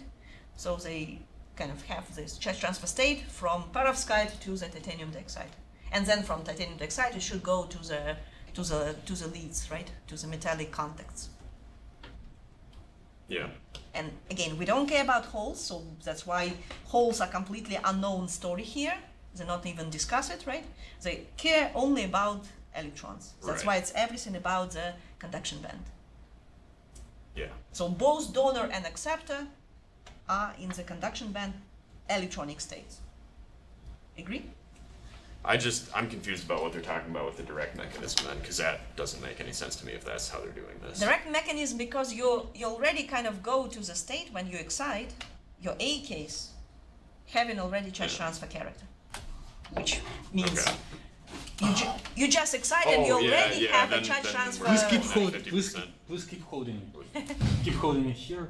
So it could be excitation either this way or this way. So it, excitation to intermediately optically active and then cascading down, or it can be immediately excitation to final charge transfer state.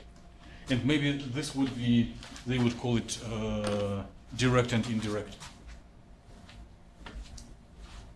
I guess this is a similar question you got in the last semester final presentation. Yeah. Mm-hmm. How this charge is transferring. So again, when you read the papers, so your purpose not only to understand what's going on, but you probably can also kind of decide to yourself that how really they good in explaining things, in presenting the things, how they good to you have a right to be able to repeat. Like for example, you are a student, you want just to repeat exactly the same calculations. Just reading this paper, are you able to do it? No. They might have supplemental materials, by the way. They do, yeah. And maybe It's if you read it carefully, it's not much. many things would be there, no? Not many. Yeah, For this few paper, things. not many. Not many, but Yeah, It's just which paper, by one the way? figure. Who is the author? Oh, Then yeah. all right.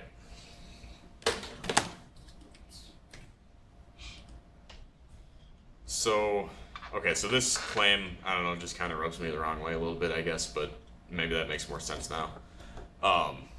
So what they say is that about half of the photoexcited electron is delocalized onto the slab, which indicates that the direct mechanism is responsible for half of the overall injection.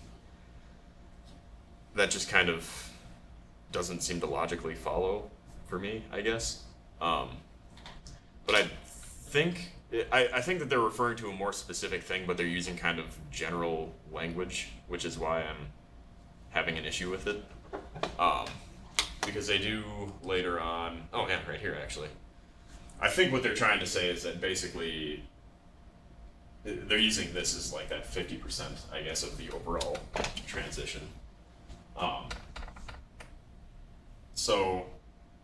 But localization where? What do you mean by localization? Like on the perovskite or on the dye. So this figure is showing. Oops, this figure is localization on the perovskite. Let's say 50 means 50 on the perovskite, 50 on the titanium, but exactly 55 on the perovskite, and 45 on the titanium. Correct.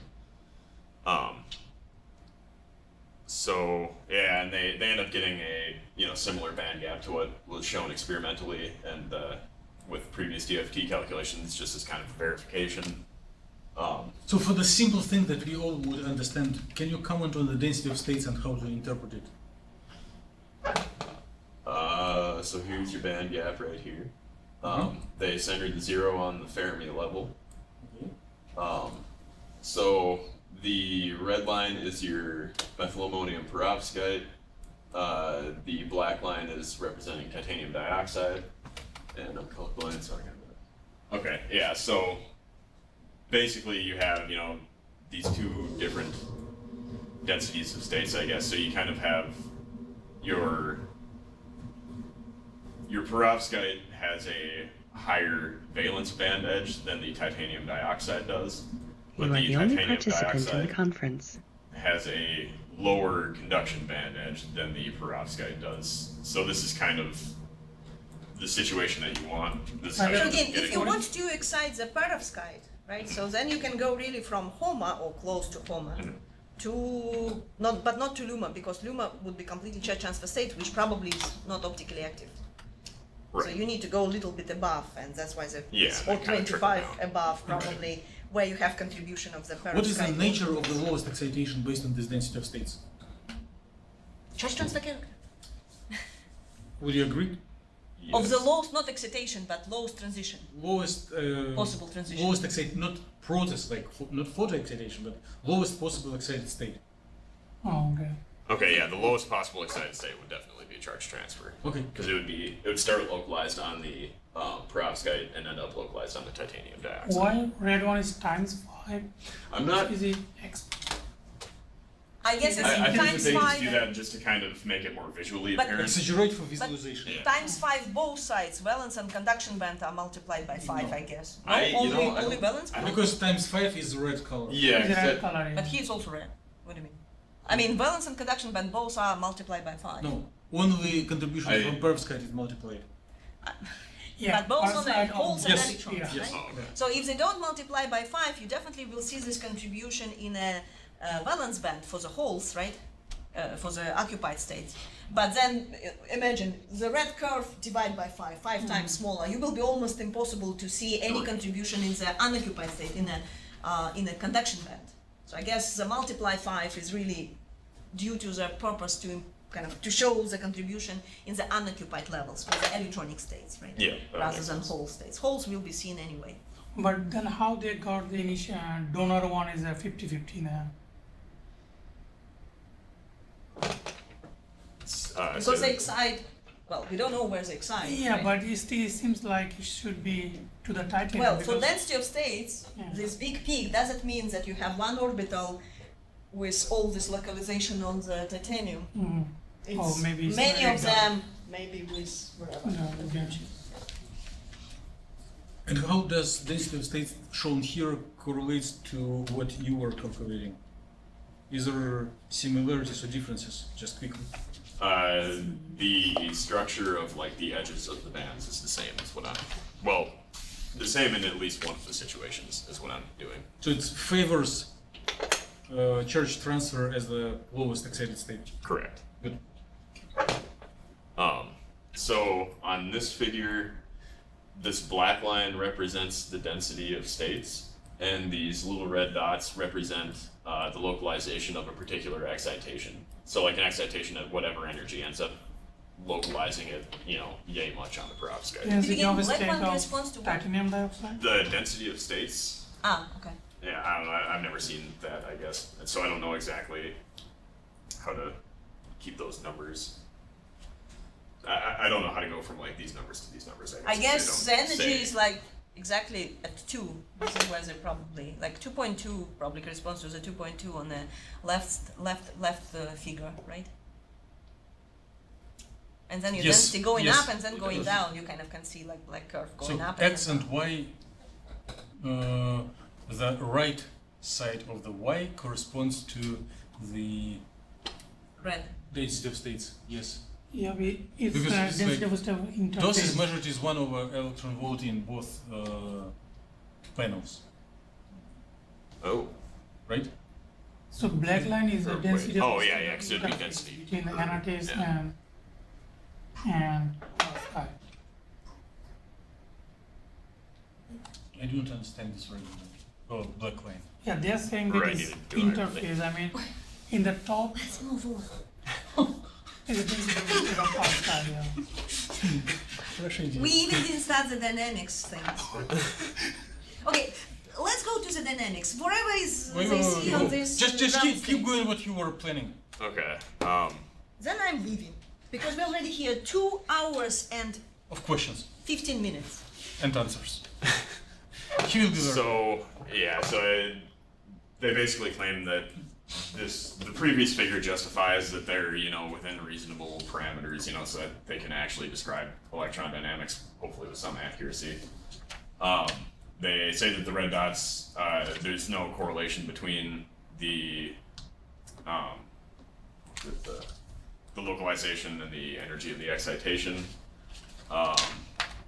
It just varies around 0.5, which is I think why they're trying to say that it's 50% of the overall charge transfer. They correlate the dip in the density of states things to something. Moving on. Okay. So here's where they do the Fourier transforms of the autocorrelation functions. These are the Fourier transforms. These are the autocorrelation functions. So they find a lot of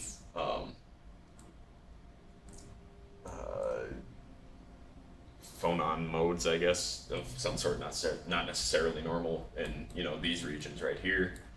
And they attribute those to a bunch of them that were found experimentally. That's pretty much all that this whole slide is.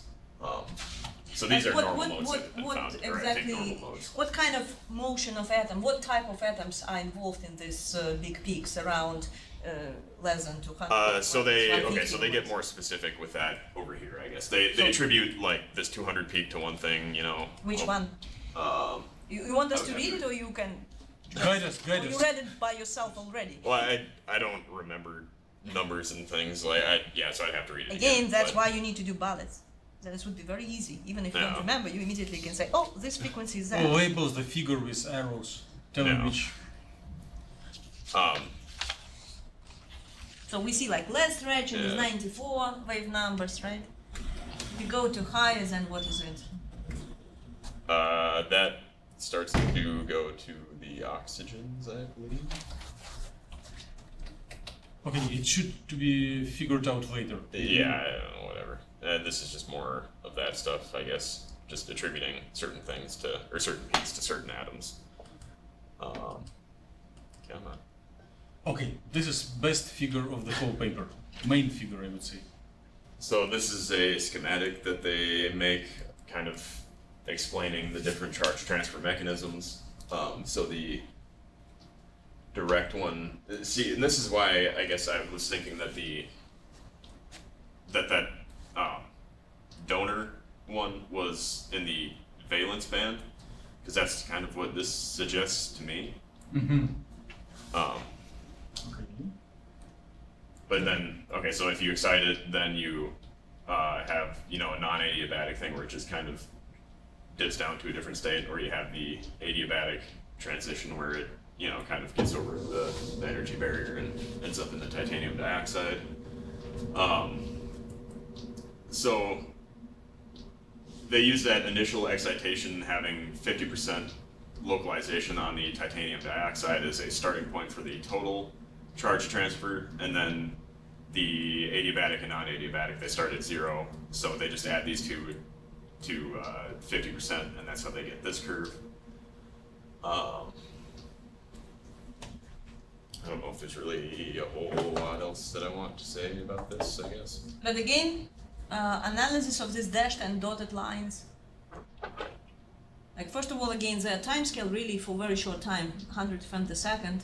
Yeah, but they end up having a total charge transfer within that 100 femtoseconds. So, and then, so it's really probably we're doing random kind of choice of this 500 ensembles from 3 picoseconds, because it looks like they don't really need to go beyond 100 femtoseconds. So really need to have a very short trajectory. Yeah, and this is averaged, I guess I should mention too. Okay. And then which have the largest contribution, non-adiabatic or adiabatic? What Adiabatic usually have the largest and the quickest contribution, but the non-adiabatic still results in ultra-fast transition. The color is like Okay. Dotted one, non-adiabatic. Yeah, the this is dotted one, non-adiabatic. This one is adiabatic. So the largest contribution comes from adiabatic, again, Correct. through the electronic Usually. couplings. Yeah. Not usually, this is their data. This is the average of all 500. Right. Some of the systems, Usually means for this system, usually among their data. Your work usually doesn't apply to not any every system one in the of their world. roads wound up with faster adiabatic transitions. They did have some that And didn't, again, you kind of expect it because they already showing that there is a big contribution of these hybridized orbitals. though. Right. Which means that adiabatic couplings would be Dominant. kind of, well, definitely should play a significant role, and it does, right? So How is the rate of this whatever, 50, 40 femtosecond correspond to what you were computing by your methods? Phys Chem data, what is it? Phys Chem data? GPCC. Oh, GPCC. Like The with- rates of charge transfer from perovskite to titanium dioxide in your calculations. they Were they short, quicker, or longer? Mine were a little bit longer than this, but not by much, because mine were, pretty much 100 femtoseconds anyway. So mine agreed pretty well with this, Okay. or at least the ones that I've done so far. Yeah, they basically claim that the non-adiabatic happens in more systems because you don't require as much coupling, but the adiabatic would usually go quicker if that is an option. They use bi-exponential line to fit it. So these are all different particular initial conditions that they chose and ran with, and so I think that they're just kind of trying to show that it can go sort of any way, where you have adiabatic dominating and non-adiabatic But essentially how do does nothing. this initial conditions different? Like, what exactly is the difference between each of these cases? They don't say. It should be in the captions, I guess. They just say that you have more adiabatic than non-adiabatic, more non-adiabatic than adiabatic, kind of equal and oscillating adiabatic, and then just like a super quick charge transfer. That's all they really say. So you can control the mechanism by changing initial conditions? Yeah. Okay. No, this is not initial condition, it is individual electron transfer. What's that? Individual one, not any in different initial conditions. This is an example of 4 different electron transfer. Oh, before But the each different, For They each- didn't each different average. starting point It's would not yield a average, different just example electron of a transfer specific one. event. So. After averaging, they behave like your Yeah. first graph. Right, This yeah, graph. they averaged 500 of these to get that other But graph. they just took a few from this Just ensemble for example, yeah. and Right. seeing how much they're really different, and we can see, yeah, they're different. Wow. Right. Wow. Yeah, right. Conclusions. Exciting. So these are kind of the main conclusions that I think that they drew out of here. Finally, we have balance. So they, But there will be 3 pages of bullets. yeah. I'm sorry. I tried to condense it as much as I could while including the important-ish stuff. So they basically say that they generated a detailed understanding of the electron transfer dynamics, which I kind of disagree with because they didn't really give any details. They just kind of said that like these mechanisms happen, which, duh. So yeah, they found that it works on a sub 100 femtosecond timescale. If you do the excitation near the interface, you have a very high probability. 100 sub 100 femtosecond. This is what was seen also in experiments, right? Yes, but the ones that are able to measure down to that timescale, yeah, they usually found that it's like 100 femtoseconds or less than that. Well, again, in experiments, they probably cannot tell exactly how long it takes. Well, right. But they probably can say not longer than. Right, and that's how most of them. 100 femtoseconds, right. whatever, You know, 100 yeah, okay. they're very fast though. Like the longest one was less than 2 picoseconds, and I imagine that's just because they don't have the resolution to go down farther than that.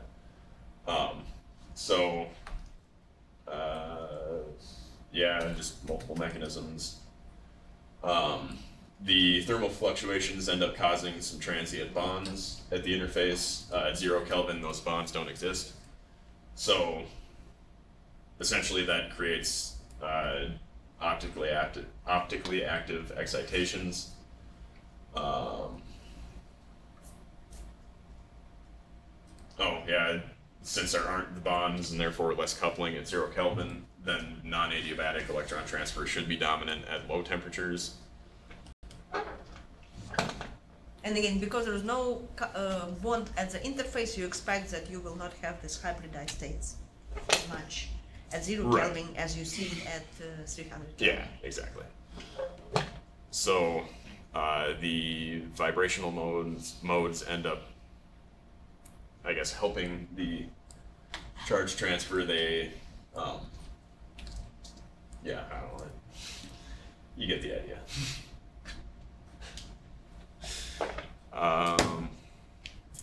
So, and here is they kind of give this analysis of this different bonds, and this is how it's written kind of in a more clear way. So it looks like they differentiate between iodine-lead contribution to the frequencies, iodine-lead bond versus titanium oxide bond, right?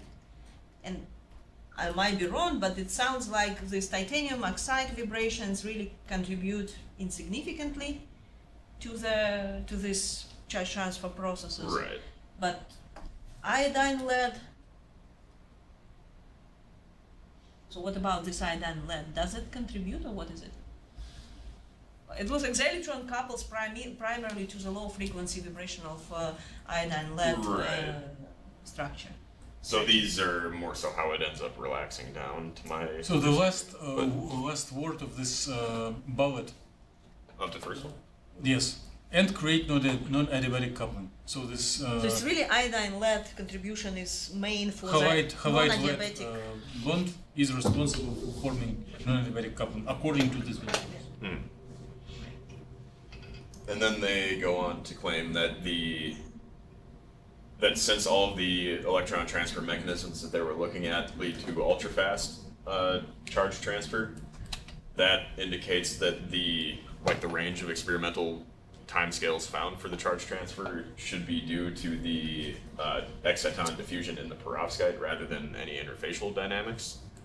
And I don't understand why they make that claim, I guess. That doesn't really make any sense to me, because they only look at one particular interface, and they don't really look at any sort of charge diffusion within the perovskite, so I'm not really sure where that's coming from. Broad range. The keyword is broad range. Right, yeah. They're saying that the broad range comes from that. So the distribution, variation of the experimentally reported rates of transfer can be explained by blaming the different diffusion.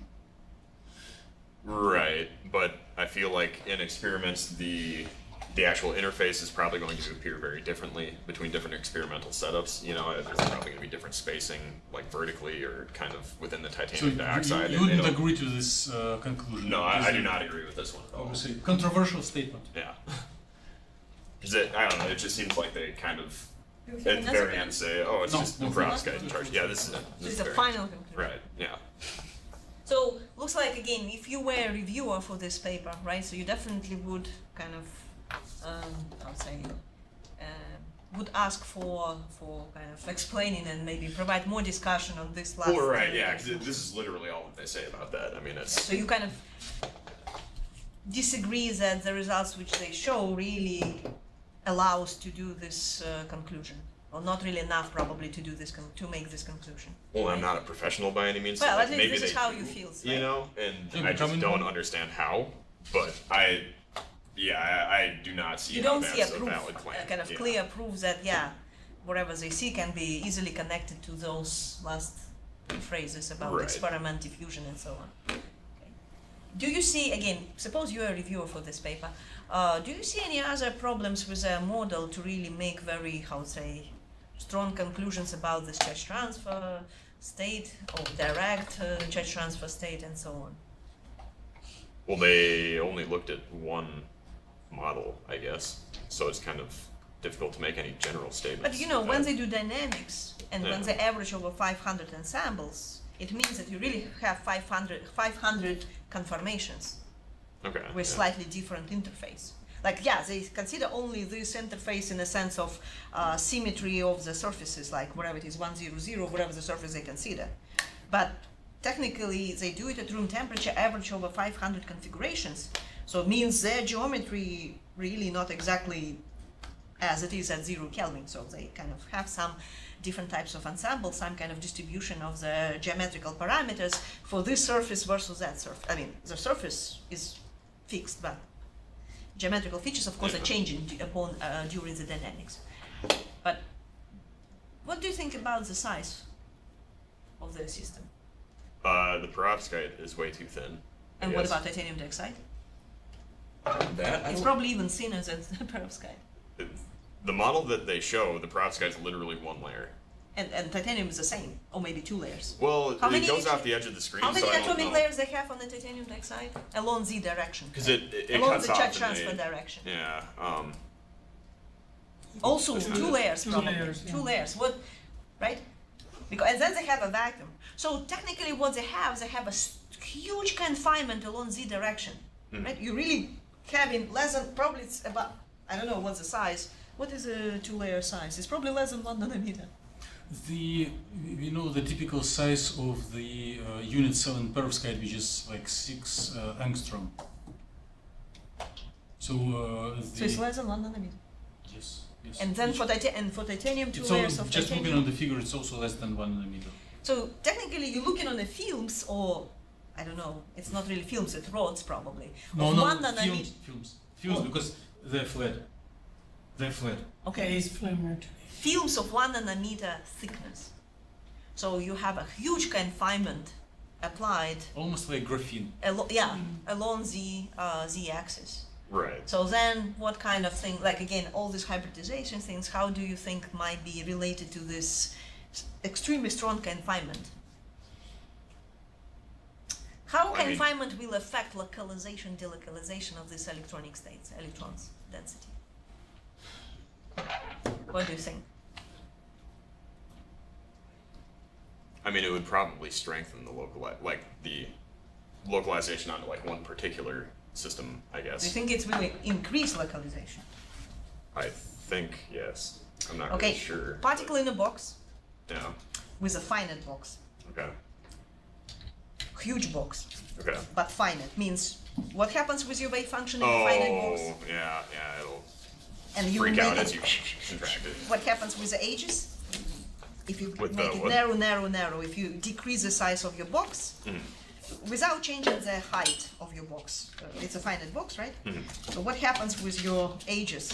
Like, first of all, your wave function will have exponentially tails outside the box, right? Right. And then if your box is becoming smaller and smaller, you will have larger and larger tails. You will have a larger portion of the wave function penetrating through the barrier, tunneling through the barrier. Okay. So means confinement actually will force your wave function being tunneling from the sides of your system. Okay. Yeah. From your potential. So it's actually increased hybridization. Okay. And those hybridized states, they claim that this is because of the formation iodine titanium bond. Might be a reason, but there is maybe the confinement effect probably plays much bigger role Okay, yeah, that. And they're not actually- showing the ground state orbitals like at 0 Kelvin, I guess. Yeah, the only To orbitals they show prove, are like, in that one if figure. they show at 0 Kelvin that they have, like, they say that at 0 Kelvin there's no such bonds, but they don't show what really the orbitals, of same orbitals which they show in here for this hybridized state, how these orbitals look at 0 Kelvin. Are they really localized, or probably they already, I'm pretty sure they will not have localized state even at Also, 0 the Kelvin. increase of the gap due to quantum confinement can contribute to cancellation of errors and giving the gaps in the right way. So if they would have a thicker with PBE, it would probably underestimate the gap. But the Okay. quantum confinement pushes Opens it back to up. Okay. whatever is experimental value. But again, with the gaps, again, it's not maybe a big deal, but this confinement picture might completely change their overall conclusions. So means if they will take a larger slabs, maybe 4 atomic layers, 5 atomic layers, at least for titanium, they might not see charge transfer states at all. From the initially, they will have pure perovskite, pure, and then all these dynamics, all these contributions will be completely different, right? Can you go to the model or orbitals, whatever? The orbitals or Whatever, something that's This one. This is fine. So you see that the perovskite is kind of bent, and if you see maybe at 0, well, let's. Actually, it's unclear. Is it 0 Kelvin or it's a No, it's it's temperature. Temperature. Yeah. At 0 Kelvin, it is more straight, but there is a mismatch between thermal expansion and lattice period of these two crystals, So like if they put too much constraint. which will create a lot of strain. Which will, if it will be such amount of strain in a realistic sample, it will just crack the sample. Okay. And Or also create John's defects or question was something. like, if they put a lol cation in the same alignment, if you look on the previous figure, it's very visible. So that charge can change the dipole moment and everything maybe. What do you do? How do you treat the strain in your calculations? Do you have any strain? I know that. I know too. I don't have any significant strain as far as I'm Correct. But Why? why? What is different in your system comparing to this one? I have quantum dots that are like isolated, I guess, so it's not like, you know. all So So your together, periodic like- boundary conditions not really dictating the actual geometry of your system. So right? periodicity of the box is selected to match Titanium. not titanium, perovskite. So Cell- titanium dioxide cell- is a And quantum. titanium dioxide is a cluster, quantum dot. Therefore, it doesn't affect the size of the box and doesn't create any strain. It is one of the reasons to choose geometry that you are pursuing, to avoid possible errors due to strain. Okay. 'Cause, yeah, the only strain that I'm aware of is like because of the interface itself, where it, you know, Yeah, the which is titanium much less, dioxide much will, like, less. you know, push in or pull out the perovskite. That was John's question actually. There's about the cation. Is there any reason that they put the cation in the same alignment, all cation? If you go to the previous image. Oh, I think that they just optimized like that. But why do, as we know from Daniel Ramirez, one can expose different surfaces of perovskite, either cation rich or lead iodine rich. Or pristine. Yeah. Why they select this cation, methylammonium cation rich to the titanium dioxide?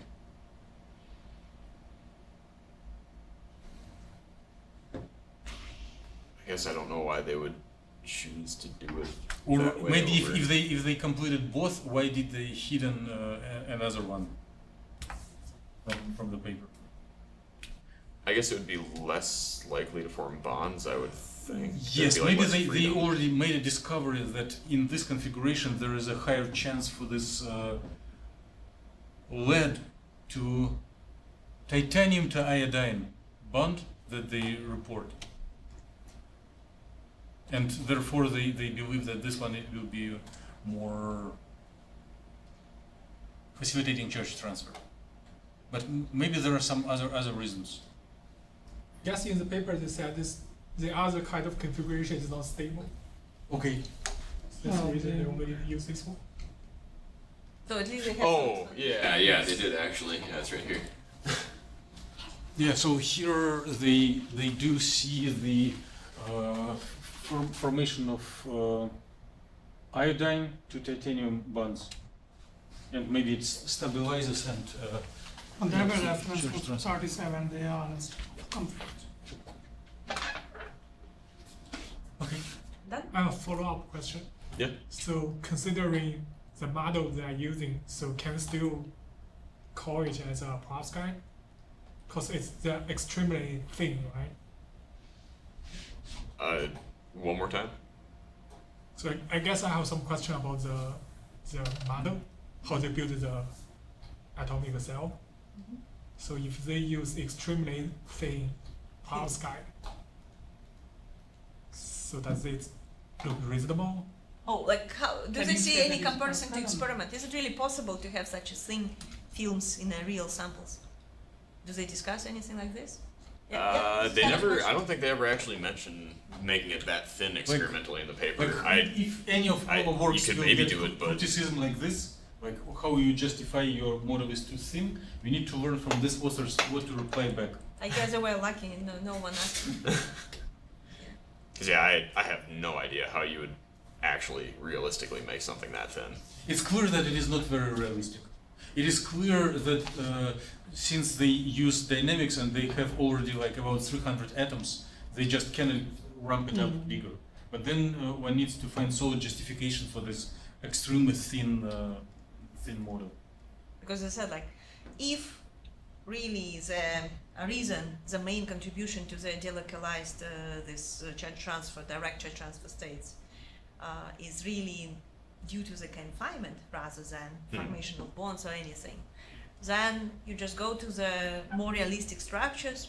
This without confinement, this effect disappears, right? And all their conclusions becomes not really applicable anymore, right? Yeah. So that's in this specific case, kind of justification of this such thin film approach and comparison, direct comparison to experimental samples looks like it's really the weakest part of this paper. And reviewers were really probably didn't care, or like somehow they were lucky that reviewers were not really kind of focusing on this type of things, because this is really a most kind of problematic part of this paper. How really we can trust, how can we really put the same analysis and the same conclusions to more realistic cases when the films are not thin. But on And maybe in the supplementals they show, maybe I'm wrong. Supplemental but has anyway, like how the easiest electronic way- structure changes if they take one more layer. Yeah. Well, this is probably, well, for titanium, yeah, for titanium it's probably not very hard to do. Perovskite. Well, for perovskite it's harder because it's really bigger cell. For titanium, adding an additional layer probably not a big deal. But I think one simple thing which they can do even without, and again, maybe they don't do for reason, because of really this problem with confinement. But again, if you were a reviewer, right, probably very easy thing to ask them, yeah, you can, of course, say, calculate with a seeker and see what happens. Not dynamics, only electronic structure. But which is at possible. least show, like, if this charge transfer states really happening, how they claim, due to this formation of bonds, which again happens only 300 Kelvin and doesn't take place at 0 Kelvin, show the ground state orbitals at 0 Kelvin. Show that they are localized, that they don't have this hybridized character. And if they do, then for sure, it's probably confinement rather than formation. Formation, the bond is a second contribution, but the first one would be confinement. Yeah. Anyone has more curiosity? Had enough. Okay, let's thank Landon once again. Please plan to prepare your posters and have some version, create first draft of posters by coming Tuesday, and schedule schedule for presenting them will be distributed soon. So we'll be briefly showing the poster on the screen and guiding the audience through as a drill and as an opportunity to generate feedback from the group to the author for improving the poster. Can we put Elisa and Ben, the first, especially Ben, because they have their poster actually August 3rd, not for ACS, but for Sure, this, sure. undergraduate. Let's do them on Tuesday. Yeah. If anyone was giving substantial comments and want to give them back to Landon, it's appreciated because he will be writing a paper on the similar subject tomorrow. Things going with this project. Yeah,